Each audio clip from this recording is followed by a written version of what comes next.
And now, Mystery Theater, brought to you in part by True Value Hardware, your store of first choice.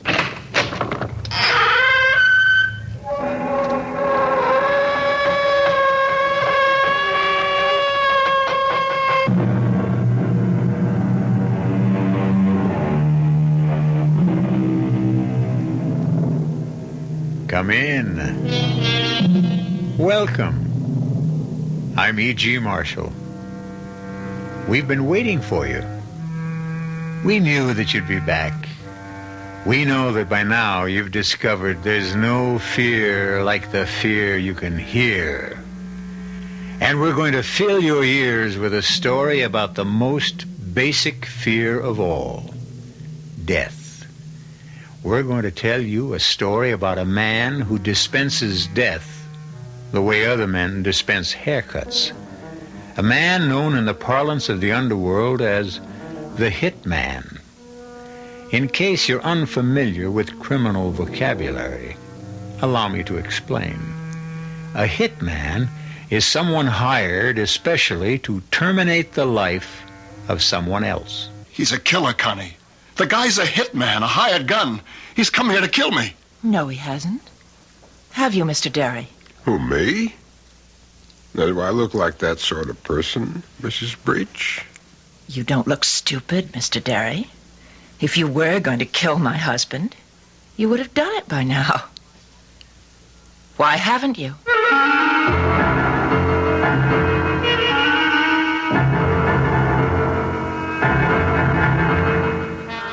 Our mystery drama, The Hitman, was written especially for the Mystery Theater by Henry Slessor and stars Mike Kellen.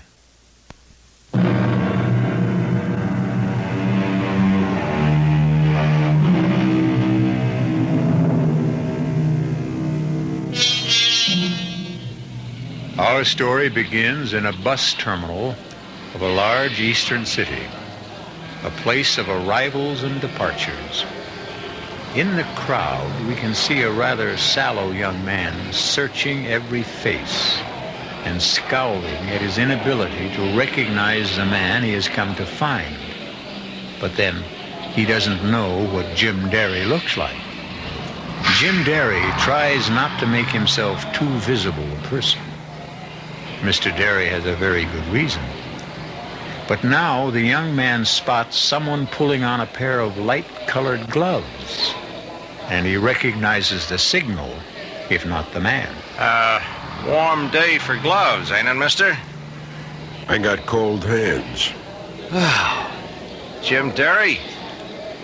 Yes? Huh. I'm Earl. What took you so long? Arnie said you'd be on the 2 o'clock bus. I've been hanging around this crummy terminal for an hour.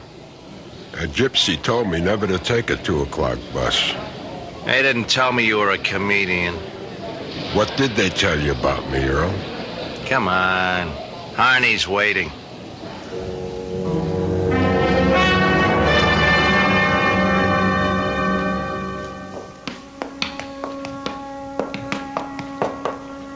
So, this is Harney's warehouse. Oh, it's his warehouse, but he don't do much warehousing in it. Come on. His office is right here. Yeah, who is it? It's Earl, Mr. Harney. Come in. You took your sweet time getting here. Well, it wasn't my fault, Mr. Harney. He didn't show until 4 o'clock. Sad dear, Derry. I hire somebody, I expect a little punctuality. Well, I told you. You didn't have to go outside the organization. I could handle it for you, Mr. Harney. I said shut up. I hate these family quarrels. Do you want to talk business now, or should I come back later? We talk now. Good. And give the kid a quarter and send him to the movies. Beat it, Earl. Yeah, okay.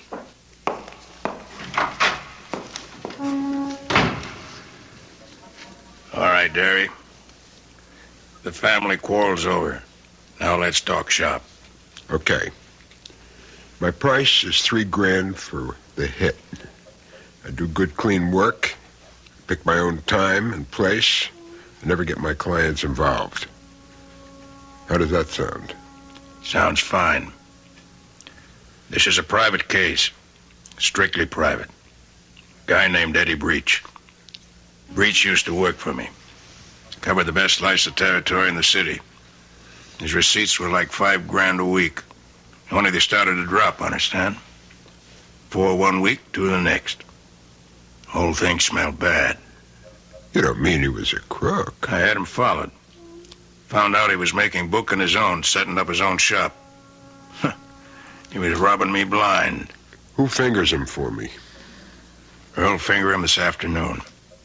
See if you can make it fast. And see that I'm kept out of it. That's all. Not all, Mr. Harney. In cases like this, our company likes a deposit. Oh, yeah. Okay. Here's a grand now. You get the rest when I read that obituary.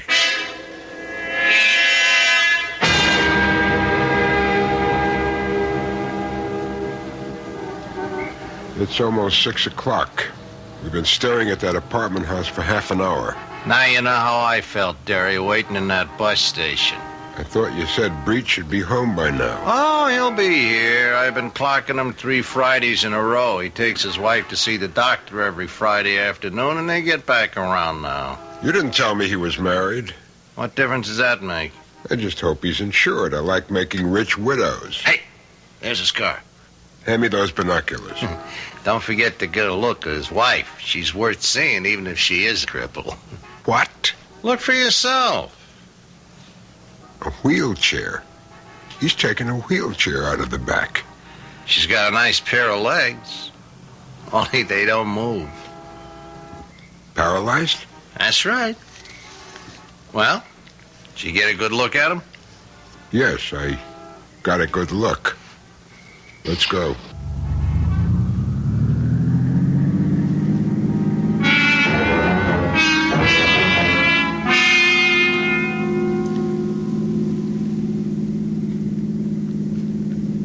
How come Breach married a cripple? He didn't. That was no kiddie car he was pushing around. That chick was in one piece when he married her. In fact, what happened to her was all his fault. How do you mean? I got into an argument one day and he belted her. She fell down a flight of stairs and busted something in her back. Sounds like a real nice guy. It'll be a pleasure to do business with him. Yeah, well, don't forget who you're doing it for. Harney's paying you for this job, not Mrs. Breach. For her, I do it for love.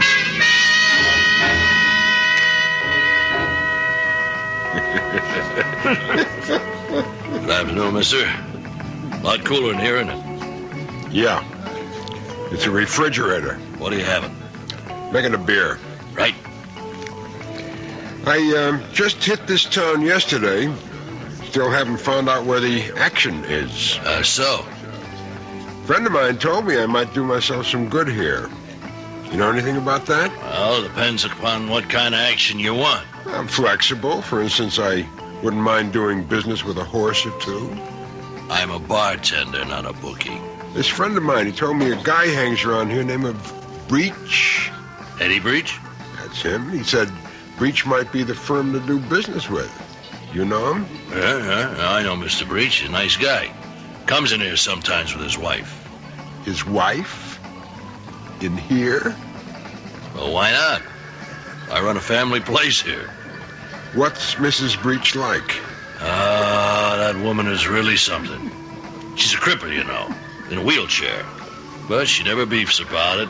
Best looking chick you ever saw, and she keeps right on smiling. Wheelchair and everything. That's tough, all right. Wheelchair. Hmm? It's like a stretch in prison. Oh, she's lucky having a husband like Mr. Breach. He's real good to her. Buys her anything she wants. Takes her to the doctor every week. The way I heard it, Breach is the one who put her in the wheelchair.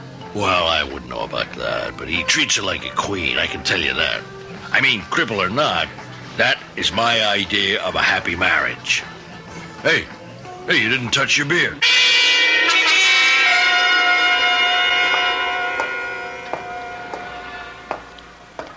Okay, Mr. Breach, get in the car. Hey, what is this? Get in that car, I said. Okay, easy on the hardware. Who are you? What do you want? Start your car, head west of the highway, and keep going till I tell you to stop. Listen, you want my wallet, take it. Start the car.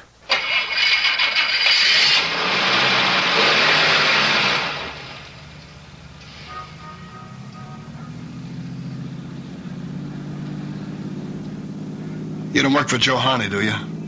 Keep driving. I asked you a question. I work for myself. Look, if Harney did send you, let's talk about it.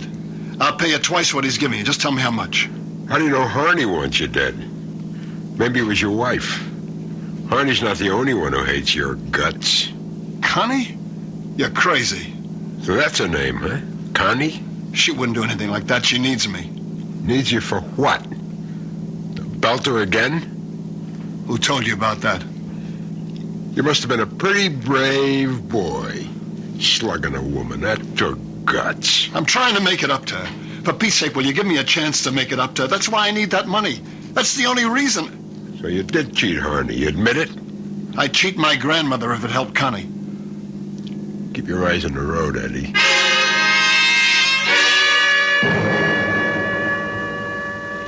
All right. Take that next side road. Listen, give me a chance to talk to you, will you? That's what we're gonna have, a talk. Go on, pull over there near the billboard. All right. Answer me one question. How were you helping her? What? How were you helping your wife? This doctor you see every Friday, did he say something could be done for her? No. He never said that. The spinal cord is all busted up. All he can do is make her more comfortable. So the sentence is life. You think I don't feel lousy about it? I know it was my fault, but I didn't mean it. She might be better off without you. Maybe she would. All right. Let's go. Where to now? We're going to your place.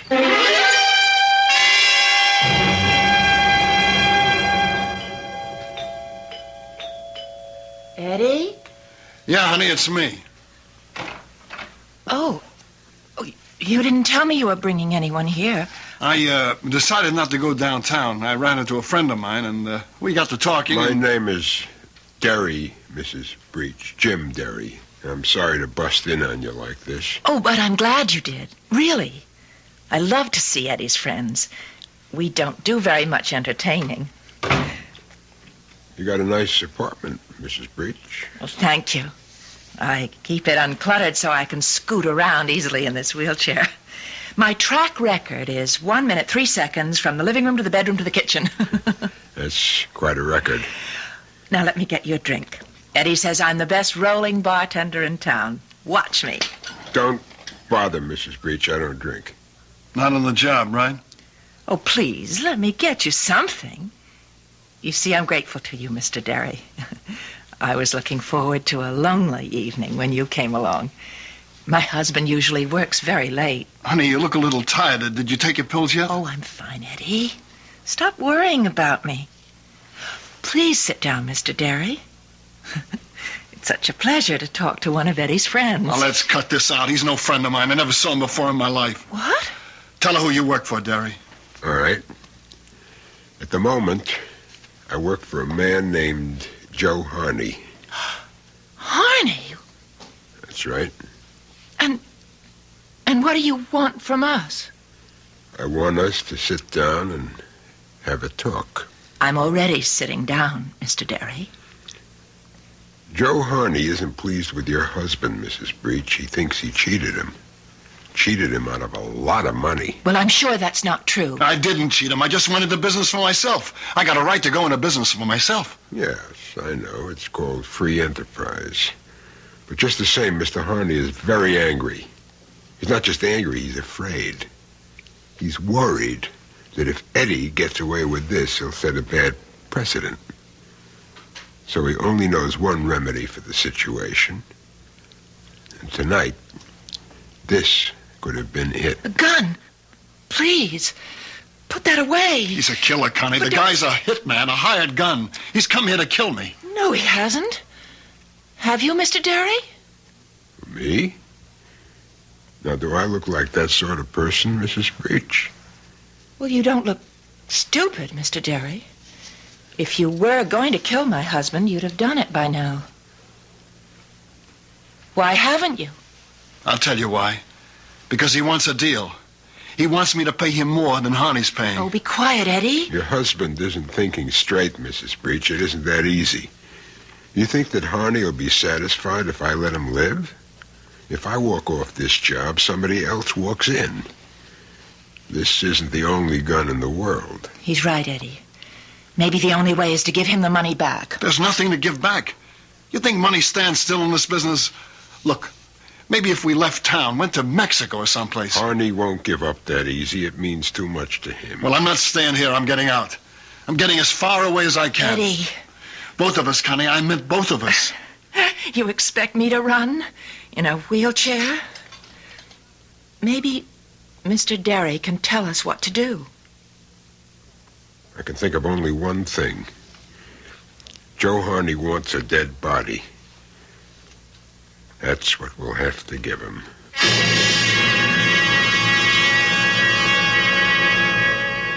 Well, we seem to have encountered a hitman with a heart. At least a hitman with a soft spot for a beautiful, afflicted young woman. But Jim Derry can't fail his assignment either. If he doesn't collect the rest of the money, he may be collected himself. We'll find out what happens to this strange threesome when I return shortly with Act 2.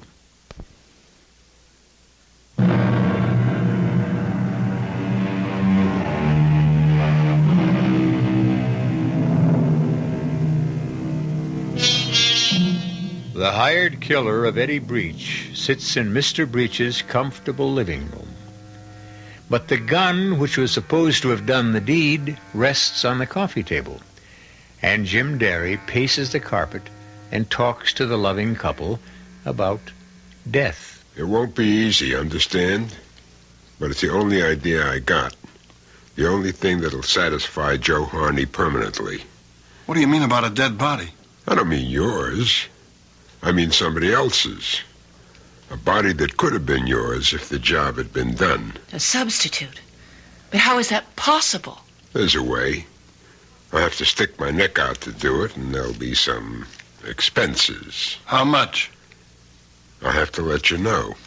Meanwhile, get ready to move and move fast. Have your bags packed and keep them ready. Get yourself some standby reservations. Mexico, Rio, any place you want. Don't make them in your own name. Oh, and one other thing. Don't leave the apartment for any reason. But I gotta leave the apartment. I got business to do. Business? Isn't your life more important? You can't risk it. Harney hired me to take care of you, but that doesn't mean one of his goons wouldn't try to beat me to it. There's a kid named Earl. Yeah, I know Earl. He's a punk. Just the kind of punk who might try shooting you in the back. Oh, do as he says, Eddie. Please. I tell you, I gotta get out. I need cash if we're gonna beat it out of town. I have to make collections. Mr. Derry, wouldn't you help him? Maybe if he had a gun so he could protect himself, then... You could lend me yours, Derry. Just until we leave town. All right. Take it. I'll see what I can do. Okay. I'm leaving now. Just keep calm until you hear from me. I'll see you to the door. Mr. Derry, why are you doing this for Eddie? Because he's such a regular fella.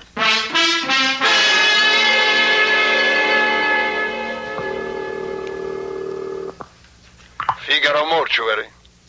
Fig, this is Jim Derry. 3 cheers. What are you doing back in town? You ain't been here in 10 years. Business, Fig. I'm here on business. Just like in the old days. The old days are over. I make more money legitimate now than I used to make crooked. For me, crime doesn't pay, like it says on the posters. Wow. This is legitimate. Almost. I want to make a purchase. What kind? You are the only store in town that has what I want, Fig. I want to buy a corpse. I don't know what I'm doing this for. I must be getting soft in head. Tell me about the body, Fig. He's a short, heavy cookie, maybe 50 years old, full of mustaches. But does that matter? No, I guess it won't matter. Not after I get through with him. When can I take delivery? Tonight. You could bring your car around to the back of my place, say, around 11 o'clock. Okay, Fig. I'll be there. You sure there won't be any complications? No, the guy doesn't have any family. He'll end up in the city cemetery anyway. That's fine, Fig. That's just great. Come on, Derry. Come on, level with me. What are you going to do with a corpse?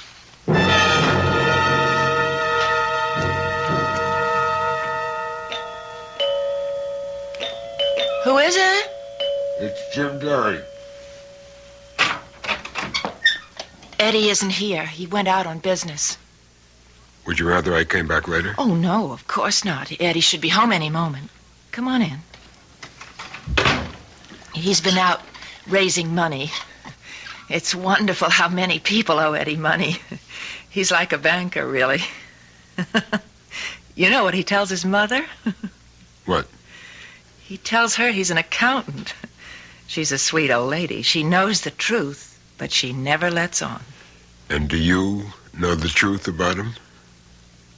I never had any illusions about Eddie. Would you like a drink? Oh, sorry, forgot. You don't drink. I'll take a beer if you have one. Coming right up. Oh, maybe when we were first married, I had an illusion or two. It's easy when you're young, and you've got a nice straight spine. You're still young. Yes. I'm still that, I suppose. Oh, what do you know? No beer. It doesn't matter. Does he leave you alone a lot? Beg your pardon? That banker husband of yours? Oh, Eddie's a busy man. He doesn't have normal hours like other people. I don't suppose that you do either. We're talking about Eddie. You're curious about him, aren't you? You're trying to make some moral judgment? To decide whether he's worth saving or not? I've already decided that, haven't I? Do you know about Eddie and me? About the accident? Yes. We were living in an old brownstone. Eddie was late. I was waiting for him at the top of the stairs with an argument all ready, and I said a lot of nasty things, and so did he, and he started to shake me, and I lost my balance. Well, how do they look? Your legs? They look fine. You'd never know they were dead, would you? You know something? I've got my own theory about you, Mr. Derry, about why you're helping us. You do? Mm-hmm. I've been a cripple for over a year, and I've become an expert on pity. I can spot pity half a mile away. You think that's my reason? That's everybody's reason. It's me, honey. Sorry. Hello, Derry. I just came to tell you that everything is set. What does everything mean? You are going to be a dead man by tomorrow morning. You can leave town as soon as you get on a plane. There's one leaving for Mexico City at 4 tomorrow afternoon. We got reservations. You better confirm them. What's going to cost me what you're doing? In cash, $1,000. $500 for me, $500 for a friend of mine. A couple of pieces of jewelry. And that car of yours. My car? You can't take my car. You won't need it in Mexico. They got donkeys. Now, wait a minute. Eddie, we've got to do as he says. If you don't like my proposition, you can always say no. Then you can take your chances with Harney. Okay. What else do you want? I'll need your wallet, your watch, any other jewelry you carry. That wedding ring, is it inscribed? Yes, I had it done. Let's have it. What's the idea of all this? Your car is going to be in an accident tonight, Eddie. It's going to catch on fire. There'll be a body in the car, burned beyond recognition. But everybody will know who it is, of course. It'll have your wallet, your watch, your keys, your wedding ring. But Whose body? Don't worry. The guy will be dead to begin with. It's only what you might call a cremation ceremony. So Honey will think you did the job. He'll only believe it if you get out of town as fast as you can. When that body is discovered, you are dead. I don't want you around making a liar out of me. That's neat, Derry. Very neat. You still get paid that way, don't you? Eddie. Get me what I need, Eddie, the money and all the rest of the stuff. What about your gun? You want that back? Keep it as a souvenir. I never hold on to a piece after a job. And this job is just about over.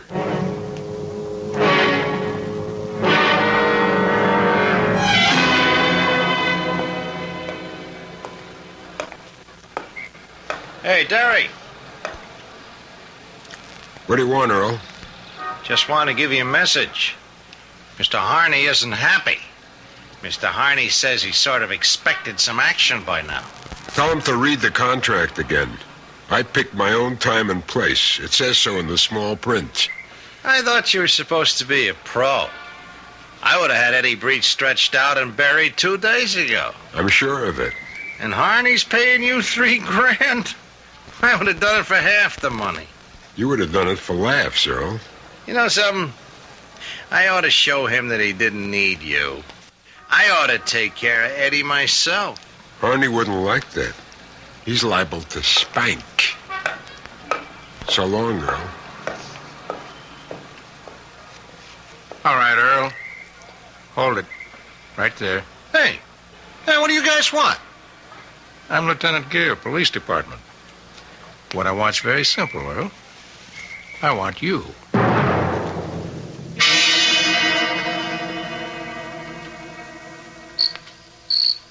Well, here's the merchandise.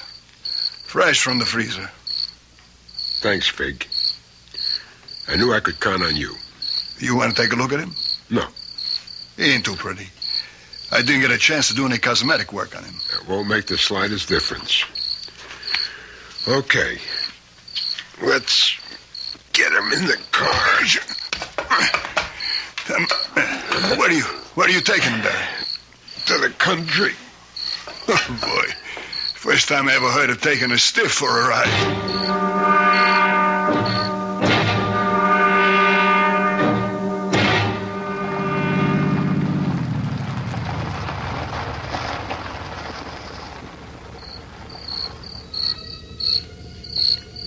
Okay, Mr. Nobody. Time for the ceremony. First, you gotta get behind the wheel. I'll dump your wallet in the clear. Now, here's your pretty jewelry. That ring is a tight fit. Now your keys, and that's about it. Except for that can of gasoline.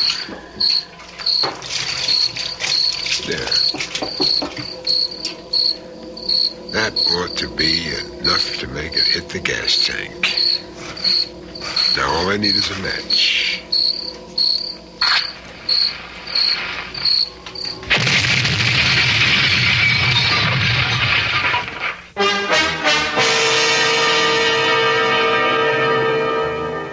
And so Jim Derry has completed his assignment. He feels rather good about the job he did, too. It was a nice combination of human sympathy and profit. 500 from Eddie Breach, 3,000 from Joe Harney, and a sense of having done something worthwhile for a change. But will Jim Derry remain pleased with himself? What will the arrest of Earl do to his plans? We'll find out when I return shortly with Act 3.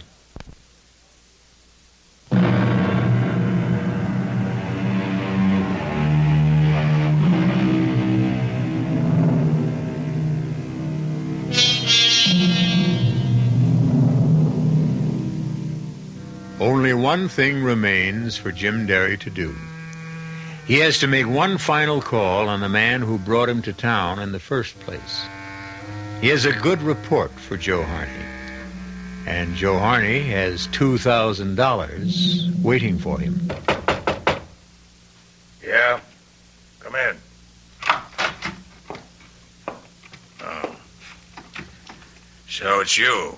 How are you, Mr. Harney? How do you think I am? Anything wrong? The cops picked up Earl on some old assault charge. That kid's more trouble than he's worth. I could have told you that. Well, at least there's one problem you won't have anymore. You mean Breach? You won't be hearing from him again. Give me details. He's dead. That's a big detail. I want to know how. I got Breach to take me for a little ride in the country. When we stopped to look at the scenery, I slugged him. Then I gave his car a little gasoline bath. You burned him? If you want to see what's left, take a drive out on Route 7, make a right on Potter Valley Road. There's not much to see, though. What'd you do after that? I took a nice long walk. There's a motel about a mile and a half south. I spent the night there.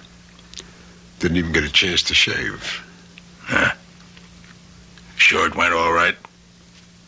Nobody spotted you? Our work is guaranteed, Mr. Harney. Money back if not satisfied. And speaking of money... Yeah. Yeah, I know. $2,000. And worth every penny of it.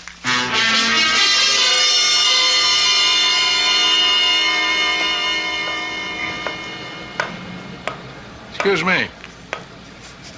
Your name James Derry? Pardon? I said your name James Derry. Yes, it is. Why? My name's Gear, Mr. Derry. Lieutenant Gear, Police Department. We got a warrant for your arrest. Me? You gotta be kidding. Step over here, Derry. Hey, wait a minute. Now, you know the routine, I'm sure. Hands flat against the wall. Whatever you say. Well, not armed, I see. Why would an innocent citizen be walking around with a gun? This wallet of yours is sure loaded. What was it? Payday? That's my traveling money. You must be a high-priced man, Derry. I sold a car for a guy. Second-hand sports job. That's the money he paid me for it. Yeah, sure. And I'll bet you got a copy of the bill of sale, don't you? Well, you give me a chance to get it, We'll talk about it at headquarters.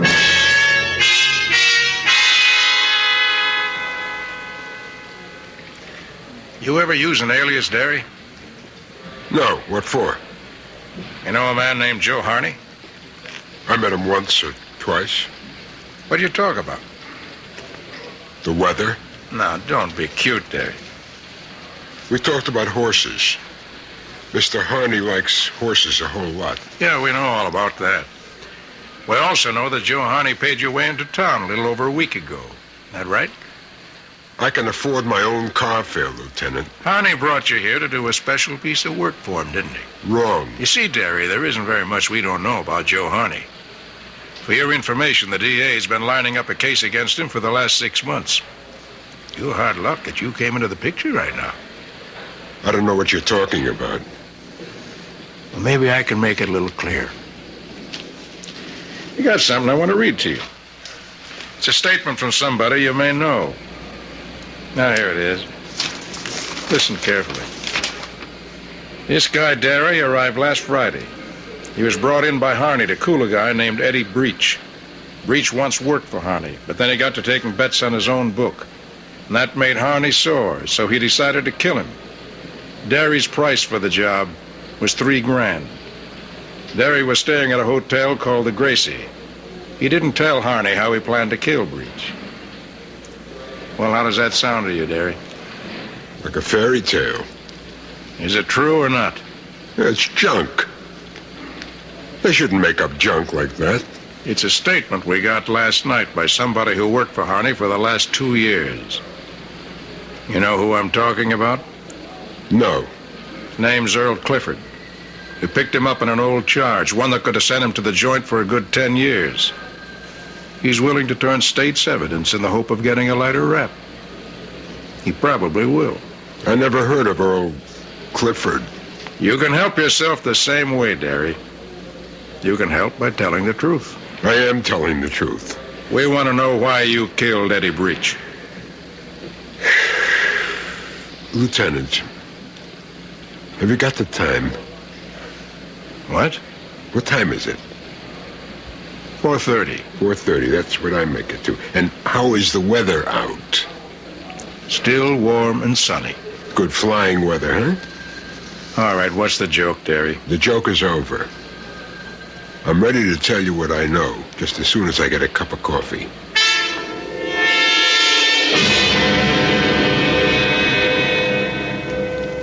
Sure. I was hired to kill Eddie Breach. This guy, Joe Harney, called me and gave me the contract.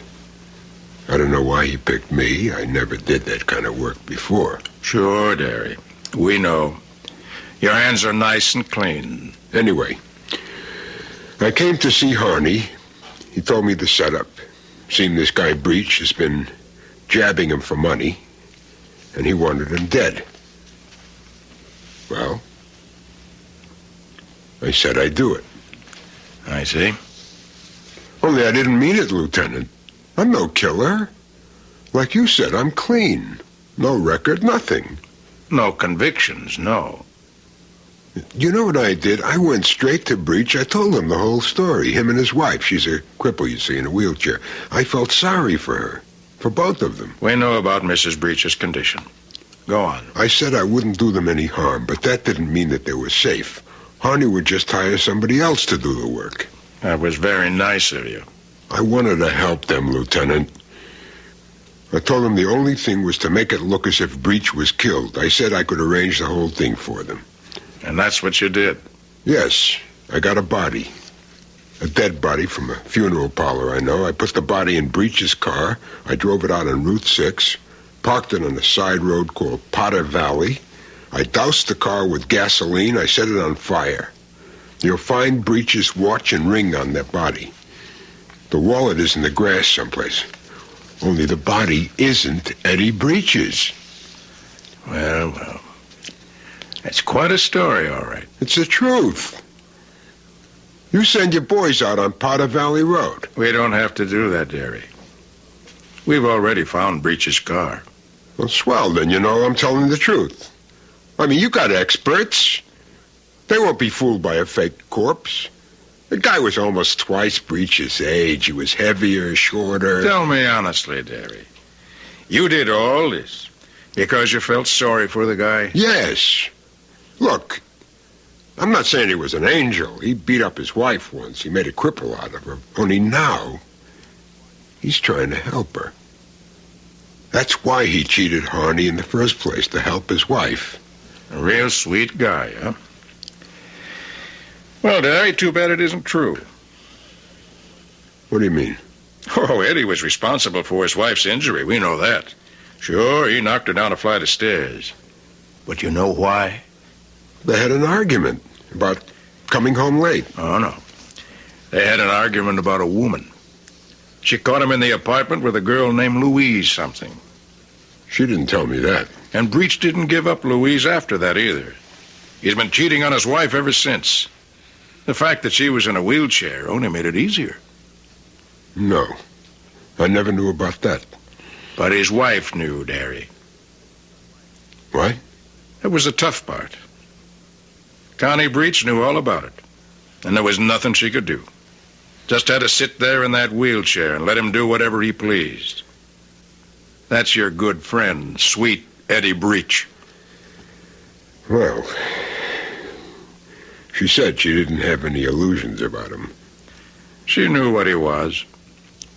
Too bad you didn't. All this time, she must have been hating him. Hating his guts. Anyway, they're gone now. They're on their way to Mexico City right now. No, they're not. Oh, yes, they are. They took a 4 o'clock plane. You're a liar, Derry. What are you talking about? You tell a nice, touching story. But, Derry, you're a liar. You made a deal with Breach, all right, sure. He gave you $1,000, and you arranged this phony car accident for him. But you intended to collect from both sides, didn't you? No, I was helping him get away. Were you? Let me read you something else. Edward Breach, 29 years of age, male Caucasian, shot to death in his apartment at 404 East 75th Street. What? The bullets came from a Farrington .38, found at the scene. That can't be. We traced the gun to the man who sold it to you, Derry.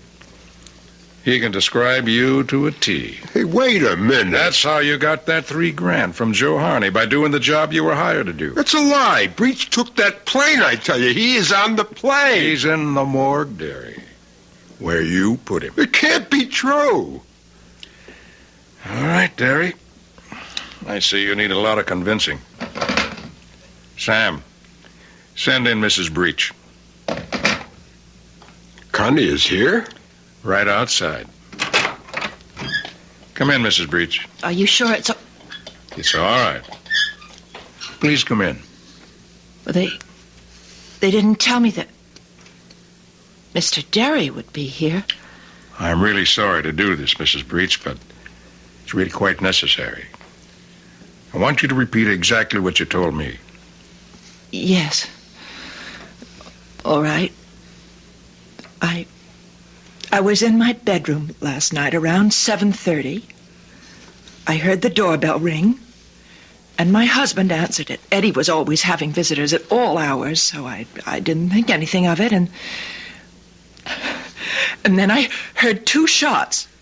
I was frightened, but I opened the bedroom door and looked out. And that's when I saw him. Saw who? He was standing there, holding the gun. I screamed and he dropped the gun on the floor and ran out. That's all right, Mrs. Breach. It's all I wanted. Please, can I go now? Yes, ma'am. You can go. Thank you. Wait a minute. Now, Mrs. Breach, Connie. How dare you call me Connie? You murderer.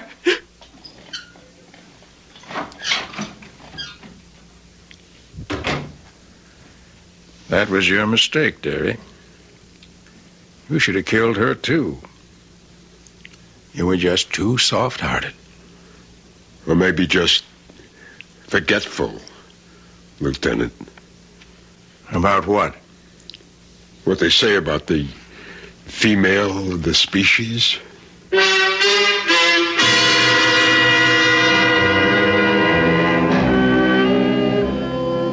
And so the kind-hearted hitman falls victim to a revengeful woman.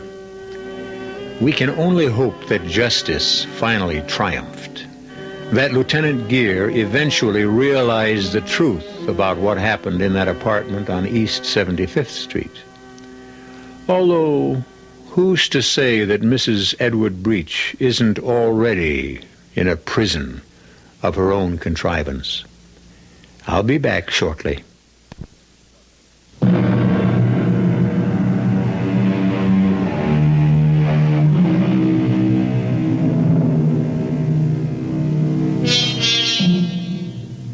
We hope you enjoyed this tale of the Radio Mystery Theater. If you come back next time, I'm sure we'll have another tale of murder, trickery, deceit, terror, and other goodies. Our cast included Mike Kellen, Alan Manson, Earl Hammond, and Lon Clark. The entire production was under the direction of Hyman Brown. This is E.G. Marshall inviting you to return to our Mystery Theater for another adventure in the macabre.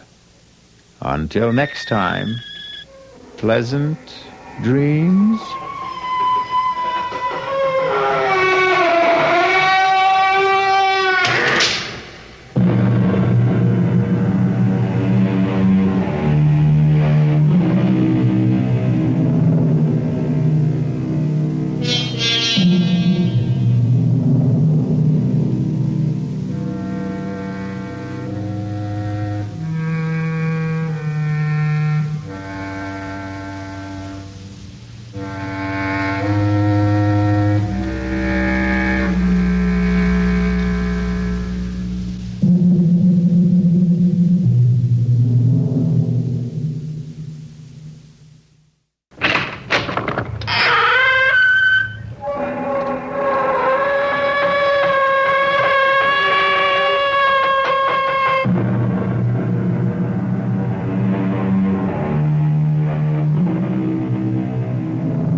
in.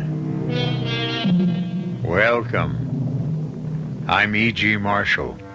An ancient Chinese anecdote tells of a poor man who meets a philosopher.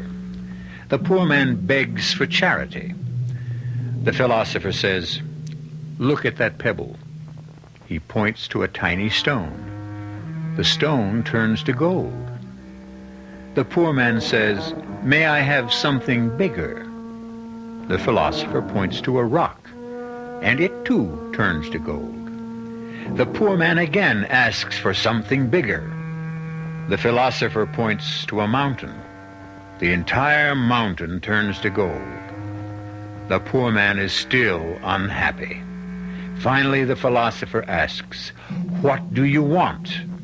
And the poor man replies, "I want your finger." The moral of this and the tale you're about to hear, you can't satisfy everybody. No, don't come near me. Please, don't. You'll kill me. Yes, I will. You can't get away. Don't stick me with that. It won't hurt. I don't want to die. I don't want to die. You should have thought of that before. You, of all people, you know, there's no such thing as the perfect crime. Oh, that's nonsense, my dear. There are hundreds, thousands, for all we know, millions of perfect crimes. Why, every unsolved murder is a perfect crime. And yours wasn't even a murder. It will look like a perfect accident.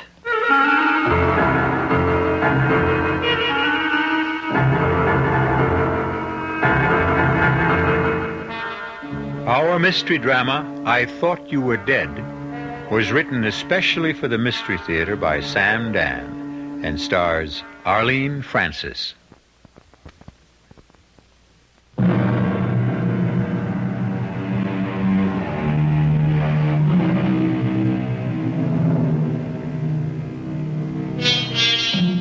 A statement, a slogan, should never be accepted merely because it is widely held and seldom challenged. For instance, they say, "Dead men tell no tales." But this is not necessarily so, as many a murderer has discovered, but too late. A dead man, especially a recently dead man, can tell a veritable anthology of tales to people like doctors and detectives. But what has all this to do with Jennifer Partridge? Jennifer Partridge, sleek, slender, sophisticated Jennifer. In exactly 10 seconds, the telephone will ring in Jennifer's elegant penthouse apartment, and Jennifer is going to speak to a dead man. Hello? Hello? Yes? Jennifer? Who is this? Jennifer. Do you have to ask? But it isn't. It can't be. It is, Jennifer. It is. No. No. What's the matter with me? I'm... Oh, it couldn't have been. It's crazy. How could it be Scott? I won't answer it. I won't. Yes, I will. Now listen here. What kind of obscene practical joke do you think that Jennifer? Oh, Paul. Now, what was that all about? Oh, some idiot. Look, is everything all right? Everything's fine. You sure? Yes, I'm positive. Well, I called because I find I have to cancel your appointment for tomorrow afternoon. I'll have to leave town for a few days. When can we schedule another appointment for you? When? Well, I know how busy you are. How about tonight? Tonight? Right now. Let me see. Well, perhaps I Please, can... Paul. Suppose I come to your place. Yes, Paul. I'll see you soon. Bye. Thank you, Paul. Oh.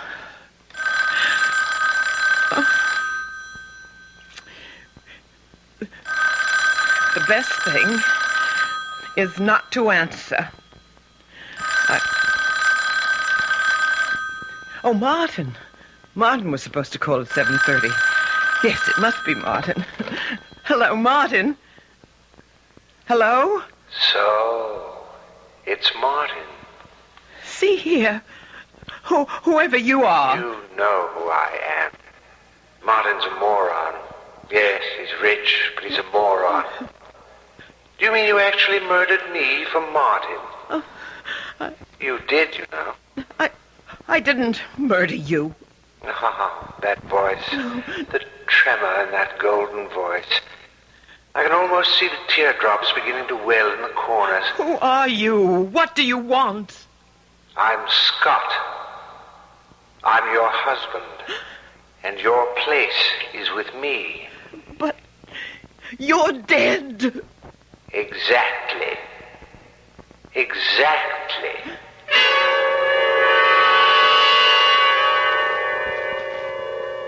But Scott is dead. I spoke with him. Twice. It isn't possible. Paul, I know Scott's voice. A practical joker. Someone could imitate Scott's voice, perhaps, but But what? but not the way Scott talks. The way he forms those sentences. He has that whole circular way The of... way Scott talks, how he forms sentences, he has that circular way. You realize you're using the present tense. Because I just heard his voice. Well, I'm sure you did. Well, finally. In your mind. Oh, I see. I imagined it. That's what you're implying. Well, there are all kinds of technical terms we might use to describe this phenomenon, but imagination is as good a word as any, and it really tells the story. But I heard the phone ring. I answered it. It was Scott, and I hung up. Yes, Jennifer. Oh, please, no patronizing, please. You and Scott. The love match of the century. Of course, you miss him, and so... And so? What? And so you actually did hear the phone ring. You actually did hear Scott. And what did Scott say? He accused me of murdering him. Well, did you?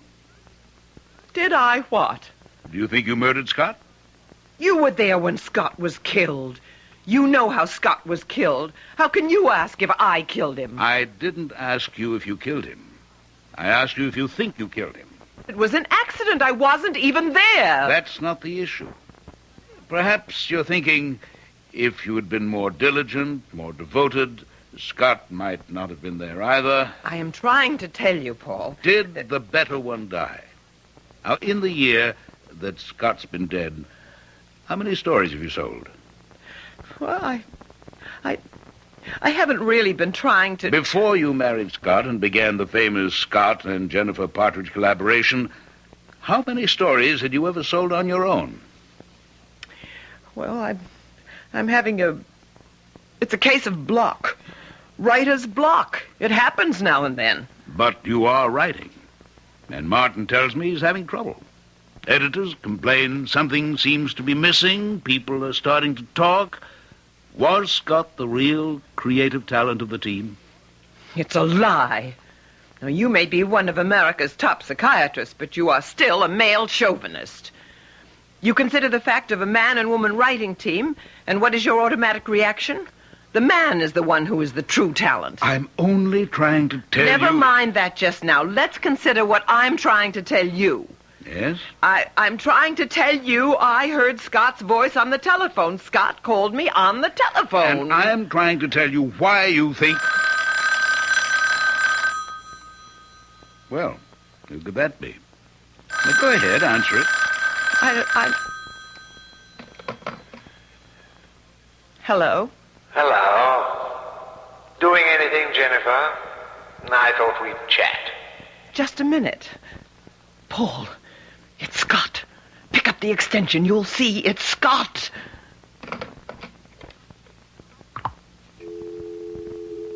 There's no one on the line. It's just a dial tone. But it was Scott. He hung up. He didn't want you to hear him. But he spoke to me. He spoke to me. Jennifer, he's dead. Is that a fact? But I tell you... Is it a fact, yes or no? Yes. Then these conversations can only be taking place in your mind. But it seems so real. So real.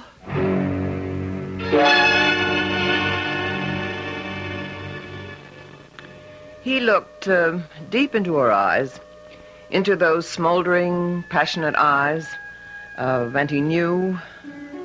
Now he knew. He knew how it could be possible for a man to sacrifice his honor, his career, his country. Have that, Miss Hewlett?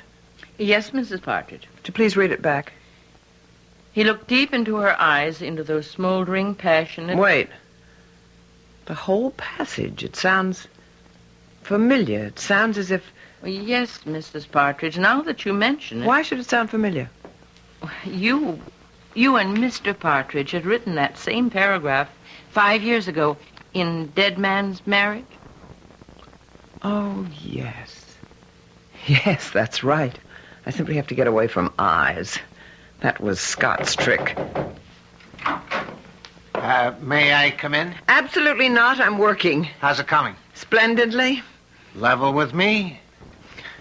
Atrociously. I think you're trying too hard. What does that mean? Just relax. What did St. Clair think of the Merry Christmas caper? He thinks you're trying too hard. But I simply must... You simply must what? Get something published this year. Why? Isn't it obvious? People will say that Scott was the writer. I don't know of anyone who's saying that. But it's true. Now, look, Jennifer, honey, just relax. You're nervous, high-strung. Just like a thoroughbred. No, thank you. It's flattering to be compared with a horse. Well, baby, you can compare an agent with a trainer. They both have to nurse some very temperamental stock. Tell you what we should do. Take 3 months off, get married, go on a cruise. Martin, darling, we can't get married until I get something of my own published. Okay. I know you understand, darling. I understand I'm not going to win arguments with you, so I came with a suggestion. Yes? People who've worked together so closely, so long as you and Scott, become dependent on each other. But I'm trying to prove that Baby, sometimes you just got to listen. Because Scott died so suddenly, the break was so... Well, it was too abrupt, you know what I mean? You weren't prepared for it. Now, let Scott help you. What? What are you saying? The day Scott died, he told me he had just done a kind of treatment for a book called I Thought You Were Dead. What? You know how he was? He'd fill up a whole yellow pad with the storyline. Well, he said he just did something called I Thought You Were Dead. Why not finish it? I don't know what you're talking about. What? You mean you're not aware of the story? No, Scott never discussed it with me. But he said he had written 11 yellow pages. He had the whole plot. Miss Hewlett? Yes? Have you seen 11 yellow pages? You know, the kind Mr. Partridge would do by hand? Oh, no, Mrs. Partridge. There. But Scott said he wrote it up. Are you sure you haven't seen it, Miss Hewlett? No, sir. And I generally know where everything is. Jennifer, you have to write it. But Martin... Look, this whole thing is psychological. For years, you and Scott worked together. He became a habit with you. Well, not everybody can quit a habit cold turkey, so move away from him gradually. You see what I mean? But we don't even know where the outline is. It has to be in the house. We'll turn the place inside out and upside down. We'll find those 11 yellow pages. Now, let's start looking. I can tell you, Martin, no one will ever find them. Because long ago they had been reduced to ashes. No earthly power can ever recreate them into Scott's original yellow pages. I burned them, destroyed them completely. I had to.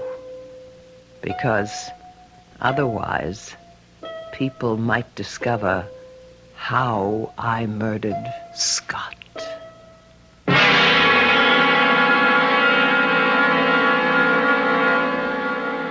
The Partridges, Scott and Jennifer. Year after year, best-selling novels and award-winning stories would stream from their typewriter. Why should she murder the source of all her wealth? Why? Simple. Didn't you ever hear the story of the goose that laid the golden eggs? We'll have some interesting little nuggets for you when I return shortly with Act 2.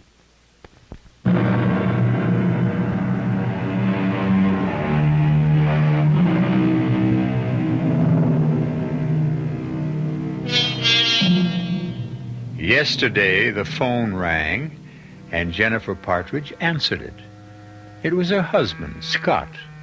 They chatted briefly, and then Jennifer hung up. But everyone knows that Scott has been dead for over a year. Of course, what everyone doesn't know is that Jennifer murdered him. The sun rose, finally. At first, a pale rose glow on the distant eastern horizon. No distant eastern horizon. What an indigestible mouthful that is. Damn. Descriptive narrative came so easily to Scott. Why do I have to worry about the sun rising and the distant eastern horizon? I'll just say, the next day. The next day. Oh, that's so abrupt. Say, don't you hear that damn phone, Miss Hewlett? But, Mrs. Partridge, you always insist on answering the phone yourself. Pick it up. Oh, yes, ma'am. Hello? Hello, is that you, Miss Hewlett? Yes, sir? Is Mrs. Partridge there? It's Mr. Evans. Are you here, Mrs. Partridge? No. No, Mr. Evans. Mrs. Partridge has gone out this morning. Tell her to get on the phone. But she isn't here. Tell her I have news from St. Clair. He has news for Mr. St. Clair, Mrs. Partridge. All right, I'll take it on my extension. Yes, Martin. Oh, I see you came back. Martin, I do not like to be disturbed while I'm working. What are you working on? Something new? Drop it. What? I had breakfast with St. Clair. Martin. I told him you found an outline Scott had prepared before he died. But I didn't find it. I told him the title. I thought you were dead.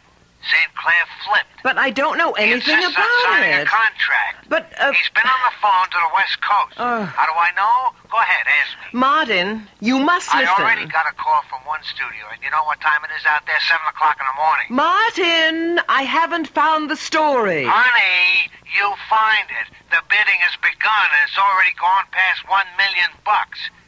You mean between you and that Miss Hewlett, you can't find that story?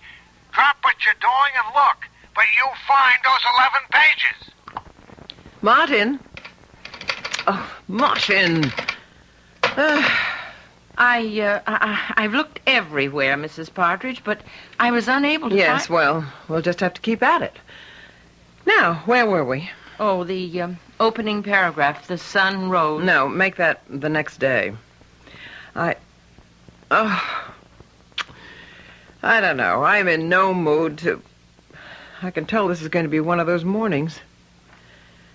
Look, Miss Hewlett, why don't you take some time off? Drive into town. I could look for those 11 pages. Where? We've just about torn the whole place apart. Well, then why don't I dust and clean some of Mr. Partridge's trophies and things? If you like. Some of the guns and knives should be oiled. Well, make sure you're very careful. Actually, we should have a gunsmith or someone like that come in. I don't mind it at all, Mrs. Partridge, and I know how to do it. Very well. Tell Mrs. Mason to have lunch ready at 12, and that could give us a long afternoon for work. Yes, Mrs. Partridge. I really don't understand it. What's that? Mr. Partridge, he was such a methodical man. You know, a place for everything and everything in his place. Yes, I remember. That little homey cliche used to drive me wild sometimes. Now, every time he would finish writing his notes or whatever on his yellow pad, he would always tear off the pages and put them in his right-hand desk drawer. Yes, well, they must be around somewhere. But it's so unusual I've looked everywhere. Mm-hmm. Well, you recall the Edgar Allan Poe story about the missing letter? Was in the middle of the room, in full view all the time? I'm sure that's what we're dealing with here, too. Yes, Mrs. Partridge.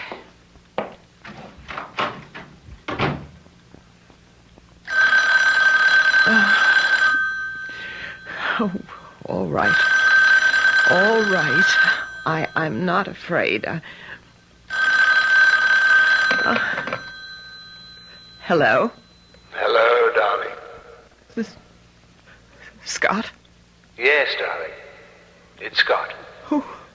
Who are you? What do you hope to gain by... Dearest, I miss you. What are you after? Have you won the Nobel Prize for Literature yet? Now you're listening. Now you're willing to believe. I am not willing to believe. Who but Scott would know? I held you back, yes. I kept you from expressing your genius. I restricted you to trivial little detective potboilers. I made you fritter away your talent. Scott!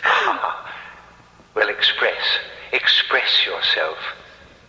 Oh, you fool, you adorable fool. Neither of us can make it without the other. All right. Whoever you are, you have a game. You want something. What is it? I want you, Jennifer. I love you. We were so good together in every way. What do you want? You refuse to believe I'm Scott. Look, now, you caught me off guard yesterday, and I was feeling low. But today I can laugh at a practical joke, even if it is in horrible taste. Do you want me to prove I'm Scott? How could you prove? Who but Scott would know why you destroyed my yellow page outline? You're listening.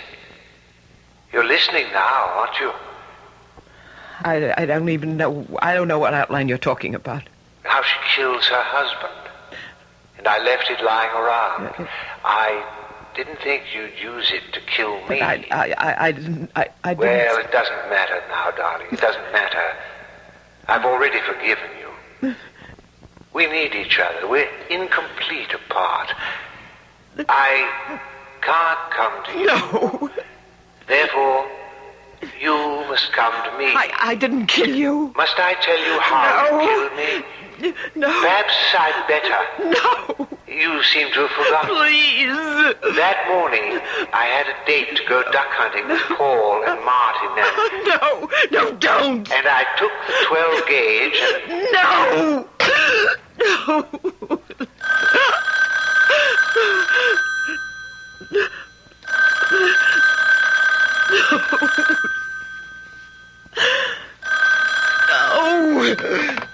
You know you have to answer, darling. You know. Don't ever hang up on me again. I'll keep calling back. Now I must tell you how I died. No, I'm just losing my mind. But that morning, before I left home, you inserted a little transparent plastic ring down the barrel in front of the chamber. And so when I pulled the trigger, naturally, the gun exploded in my face. No!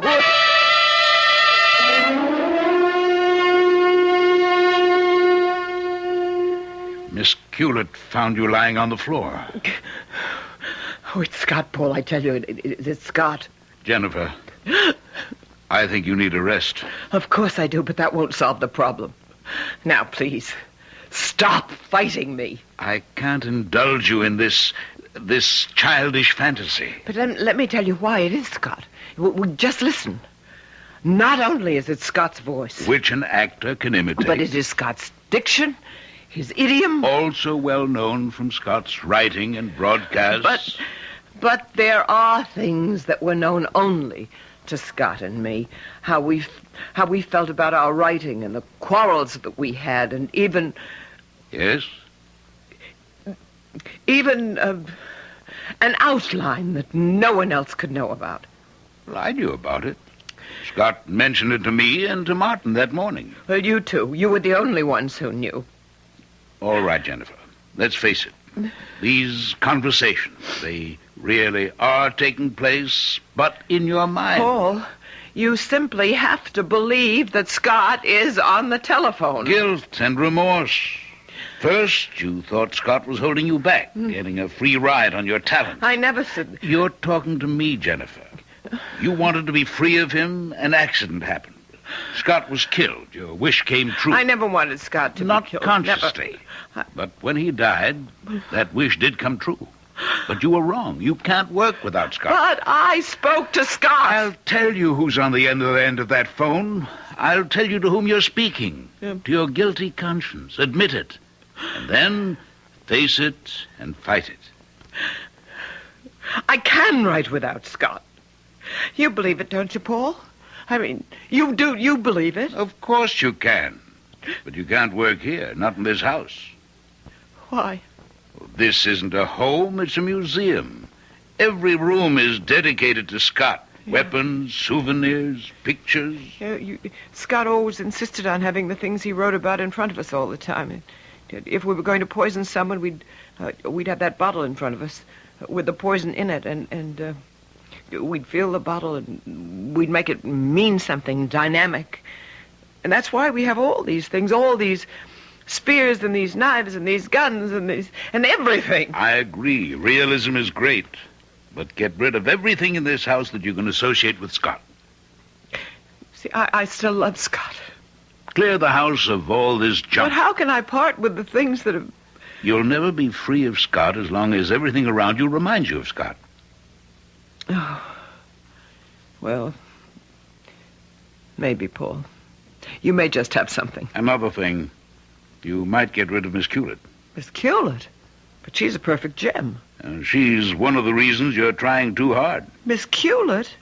Why, most of the time I hardly know she's there. Well, I'm afraid subconsciously you're thinking she's comparing you with Scott. Oh, that's true. That is true, and I never thought of it. But, I mean, she's given us 10 faithful years. How do I know. I'll tell her I'm going on a long trip. And I'll give her a year's pay. 2 years' pay. Be generous and be kind. Just remember, for years now, she's had no other life except working here for you and Scott. Yes, I'll be very considerate of her feelings. Poor thing.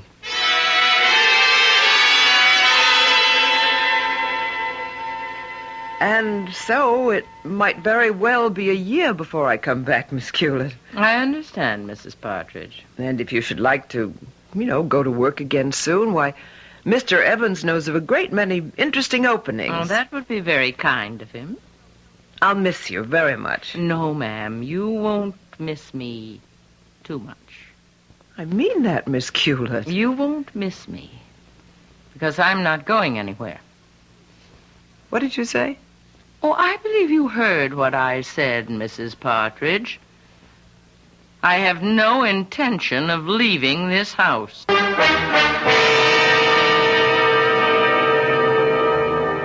Now, what's this?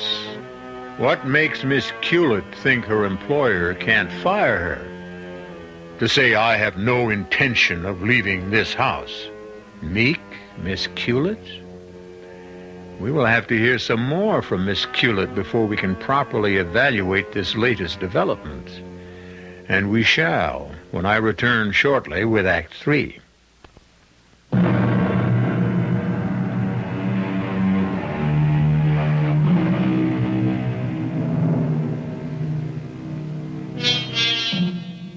For 10 years, mild, modest, and self-effacing Miss Culet has been secretary to the Partridges, Scott and Jennifer. Now Jennifer's doctor has ordered Jennifer to revamp her entire life. Get rid of everything that could remind her of Scott. Everything and everyone. But the most astounding thing has just happened. Mousy Miss Culet refuses to be fired. I am not sure I heard what you said, Miss Culet. I said I have no intention of leaving this house. That outline Mr. Partridge wrote, those 11 pages of handwritten notes. Well? I found them. You found them? Yes, Mrs. Partridge. But that's... Impossible? Were you going to say impossible? I know. You destroyed them. But I found them before you burned them. And I made a copy. I see. What do you want, Miss Culis? The notes explain how a man was killed when his wife tampered with the chamber of his shotgun. That's not proof that I... Let's think for a minute and decide what it is. Your husband's shotgun exploded in his face, killing him. He had written a story explaining how it could be done. You tried to destroy that story. I will testify that you and he fought. We had the normal disagreements any husband and wife have. For 10 years, I sat in this office like another chair or a piece of furniture. The invisible Miss Culet. I was a machine and took down everything each of you said, and you said everything in front of me. Everything, as if I didn't exist. What do you want? I want things as they are right now. I don't know what that means. I want you to keep living in fear, filled with fright, worrying, wondering what I'm going to do about you. That's all you want? It's enough. Why? What did I ever do to you? What did you ever do to me? Oh, how dare you ask that? I ask because I don't know. You killed a man I loved. The man you loved? You killed Scott Partridge. He didn't even know you were alive. Does that matter? Can you live without the sun? Does the sun know you're alive? You loved Scott? Love? Oh, what a weak, fragile word. I adored him. I worshipped him. And you killed him. You killed him. I don't believe you. Why did I stay here all these years? Yes? What's that, Mrs. Mason? The moving men? To do what? Oh, no. No, there must be some mistake. I will ask Mrs. Partridge. Mrs. Partridge, Mrs. Mason says movers are here to take away all of Mr. Partridge's things. Is that true? Yes. Oh, no. No, I won't permit it. Mrs. Mason, dismiss those men. Mrs. Partridge has just changed her mind. Now, see here, Miss Culis. I'll bring those notes to the police station. I'll swear you threatened to kill him. Nothing in this house must ever be changed. Do you understand? This place, it must remain a shrine to his memory.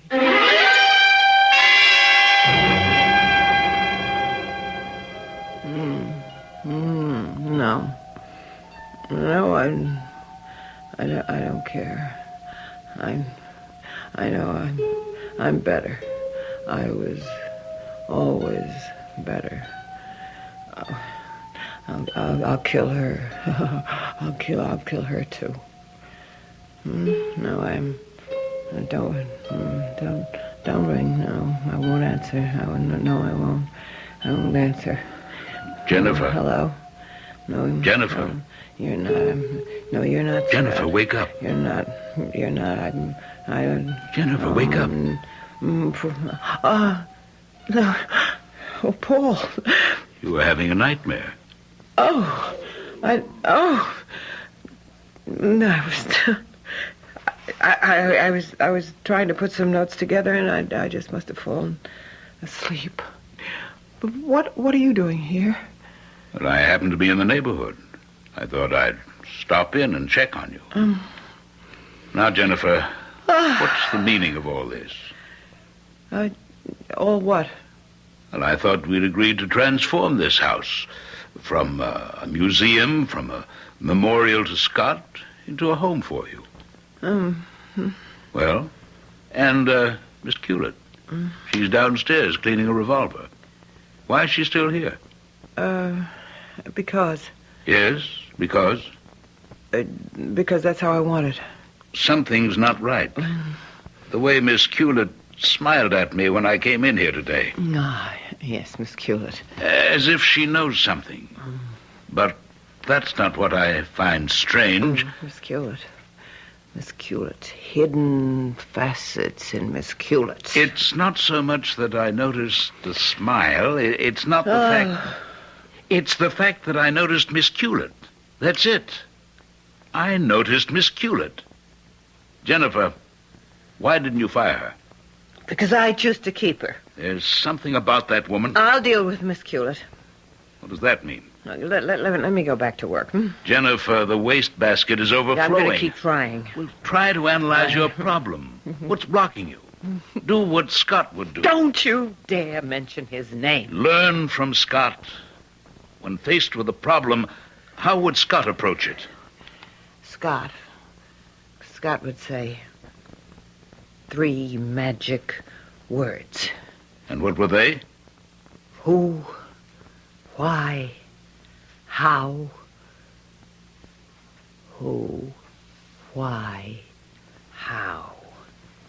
Every good story must have a strong who, a logical why, a believable how.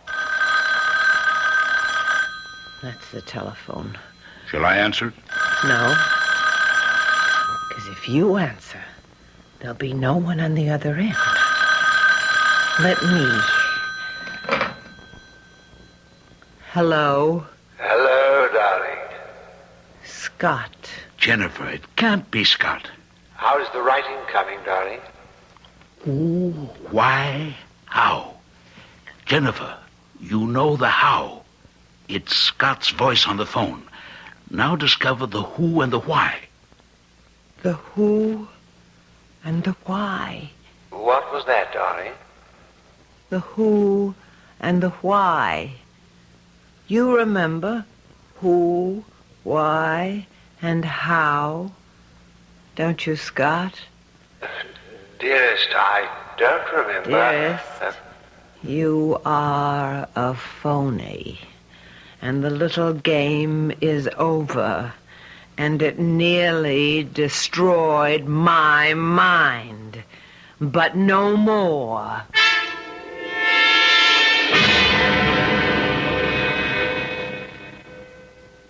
Miss Hewlett, I would like you to take some dictation.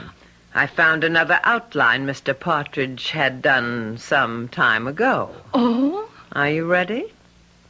Oh, yes, indeed.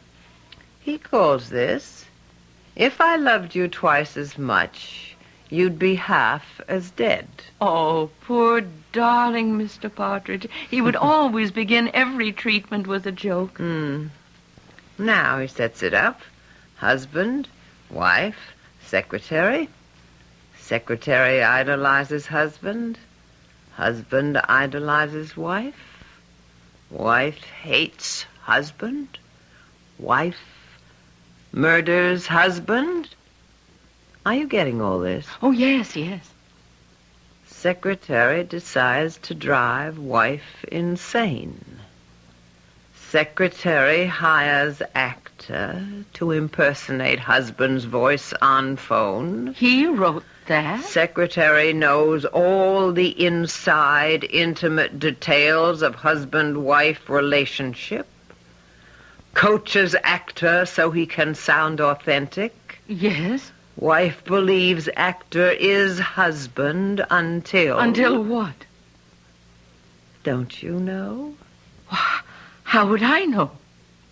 Until wife discovers secretary is behind it all. Then... Then what? Then wife kills secretary. How? Like this. No. Don't touch me with that. Don't touch me. No. Oh, no. Oh, get me to a doctor. You killed me. Of course. This dart, the tip is covered with... I know. Oh, please, call a doctor. I'm getting dizzy. Poison. Oh. Curare. Scott and I used it as the gimmick in our South American jungle mystery. Please call a doctor. He could do nothing for you now, you little fool. It was a good try. You did hire an excellent actor. I compliment you. I didn't hire anyone. Forget it. But I didn't. What do you mean you didn't hire anyone? Who else if it wasn't you? It wasn't me. Then who? Why? How? Miss Hewlett!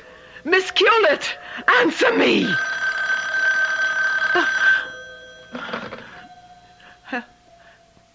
Hello? Darling, No. why did you kill her?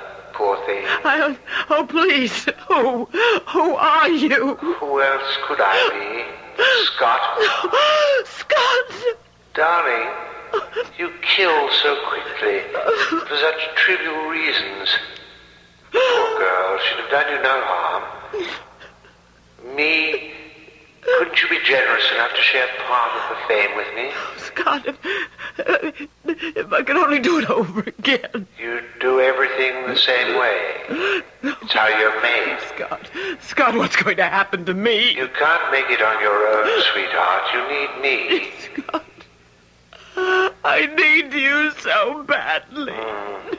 Darling, you know the pills we used in Murder of the Month? No. Just one pill.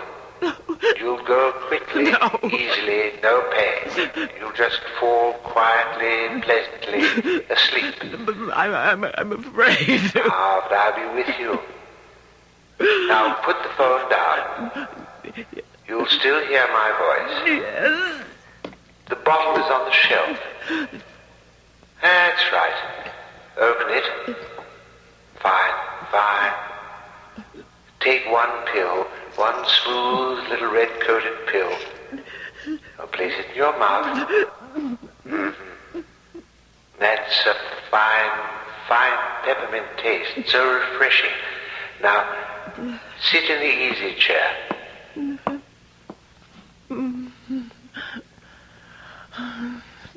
Oh, Scott. I'm so sleepy. Now, close your eyes, dear. And soon we'll be together again. Scott? Hello, darling. Hello.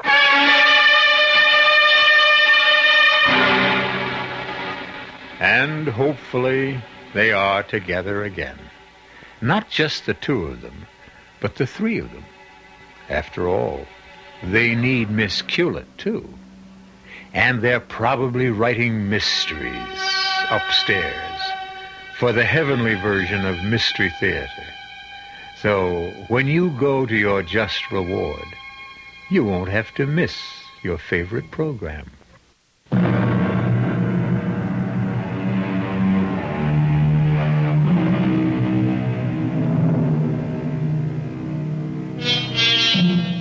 Well, tonight we did more than just entertain you.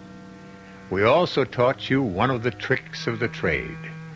Who, why, how. Those are the three magic words. Our cast included Arlene Francis, Mary Jane Higby, Robert Dryden, and Guy Sorrell. The entire production was under the direction of Hyman Brown. This is E.G. Marshall inviting you to return to our Mystery Theater for another adventure in the macabre. Until next time, pleasant dreams.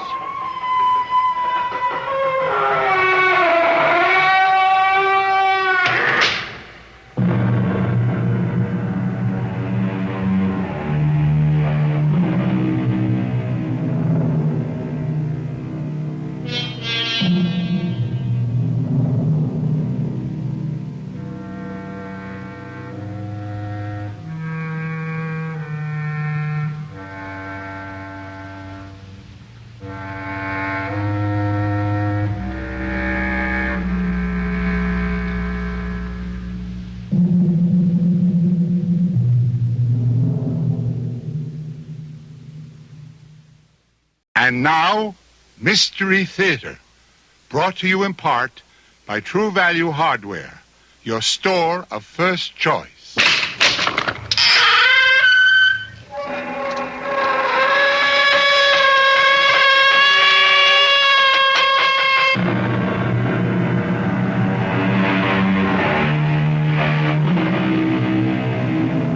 Come in.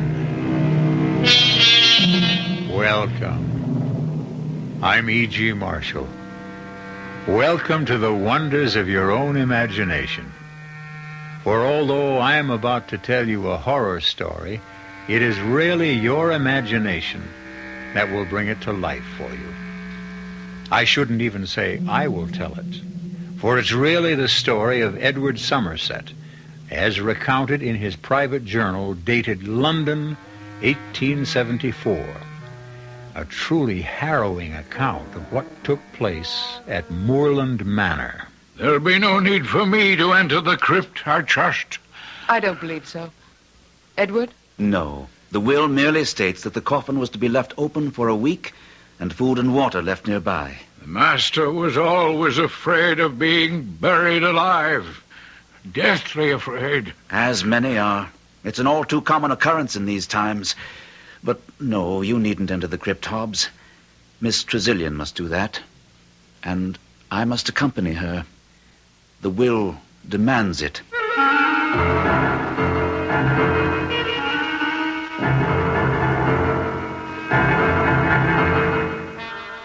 Our mystery drama, The Headstrong Corpse, was written especially for the Mystery Theater by George Lothar and stars Suzanne Grossman and Gordon Gould.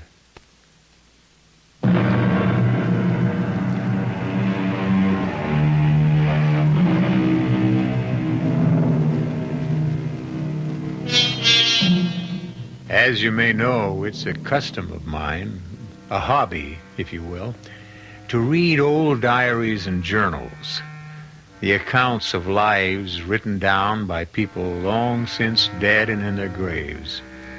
Recently, I had the good fortune to come across the journal of a certain Edward Somerset, a young London lawyer, barrister, the English would say, who tells a grisly tale of what took place at Moorland Manor in the year 1874. According to Edward Somerset, but no, let him tell the story in his own words, just as he recorded it in his journal. And so, this being the appointed day, I took the coach to the village of Burley, 20 miles south of London in Kent, and in spite of the storminess of the weather, made the trip in less than 4 hours. I found Margaret Trezilian, the girl I loved devotedly, but who, alas, shall never be mine, in a terrible state of nerves. Edward, how glad I am to see you. And I you, my darling, though I feared you'd not welcome the sight of me. Oh, darling, if only I'd never consented to marry Richard Westmore. Never given my promise. You had no choice. Is there no escape, no way out? Only if Dr. Westmore releases you from your promise.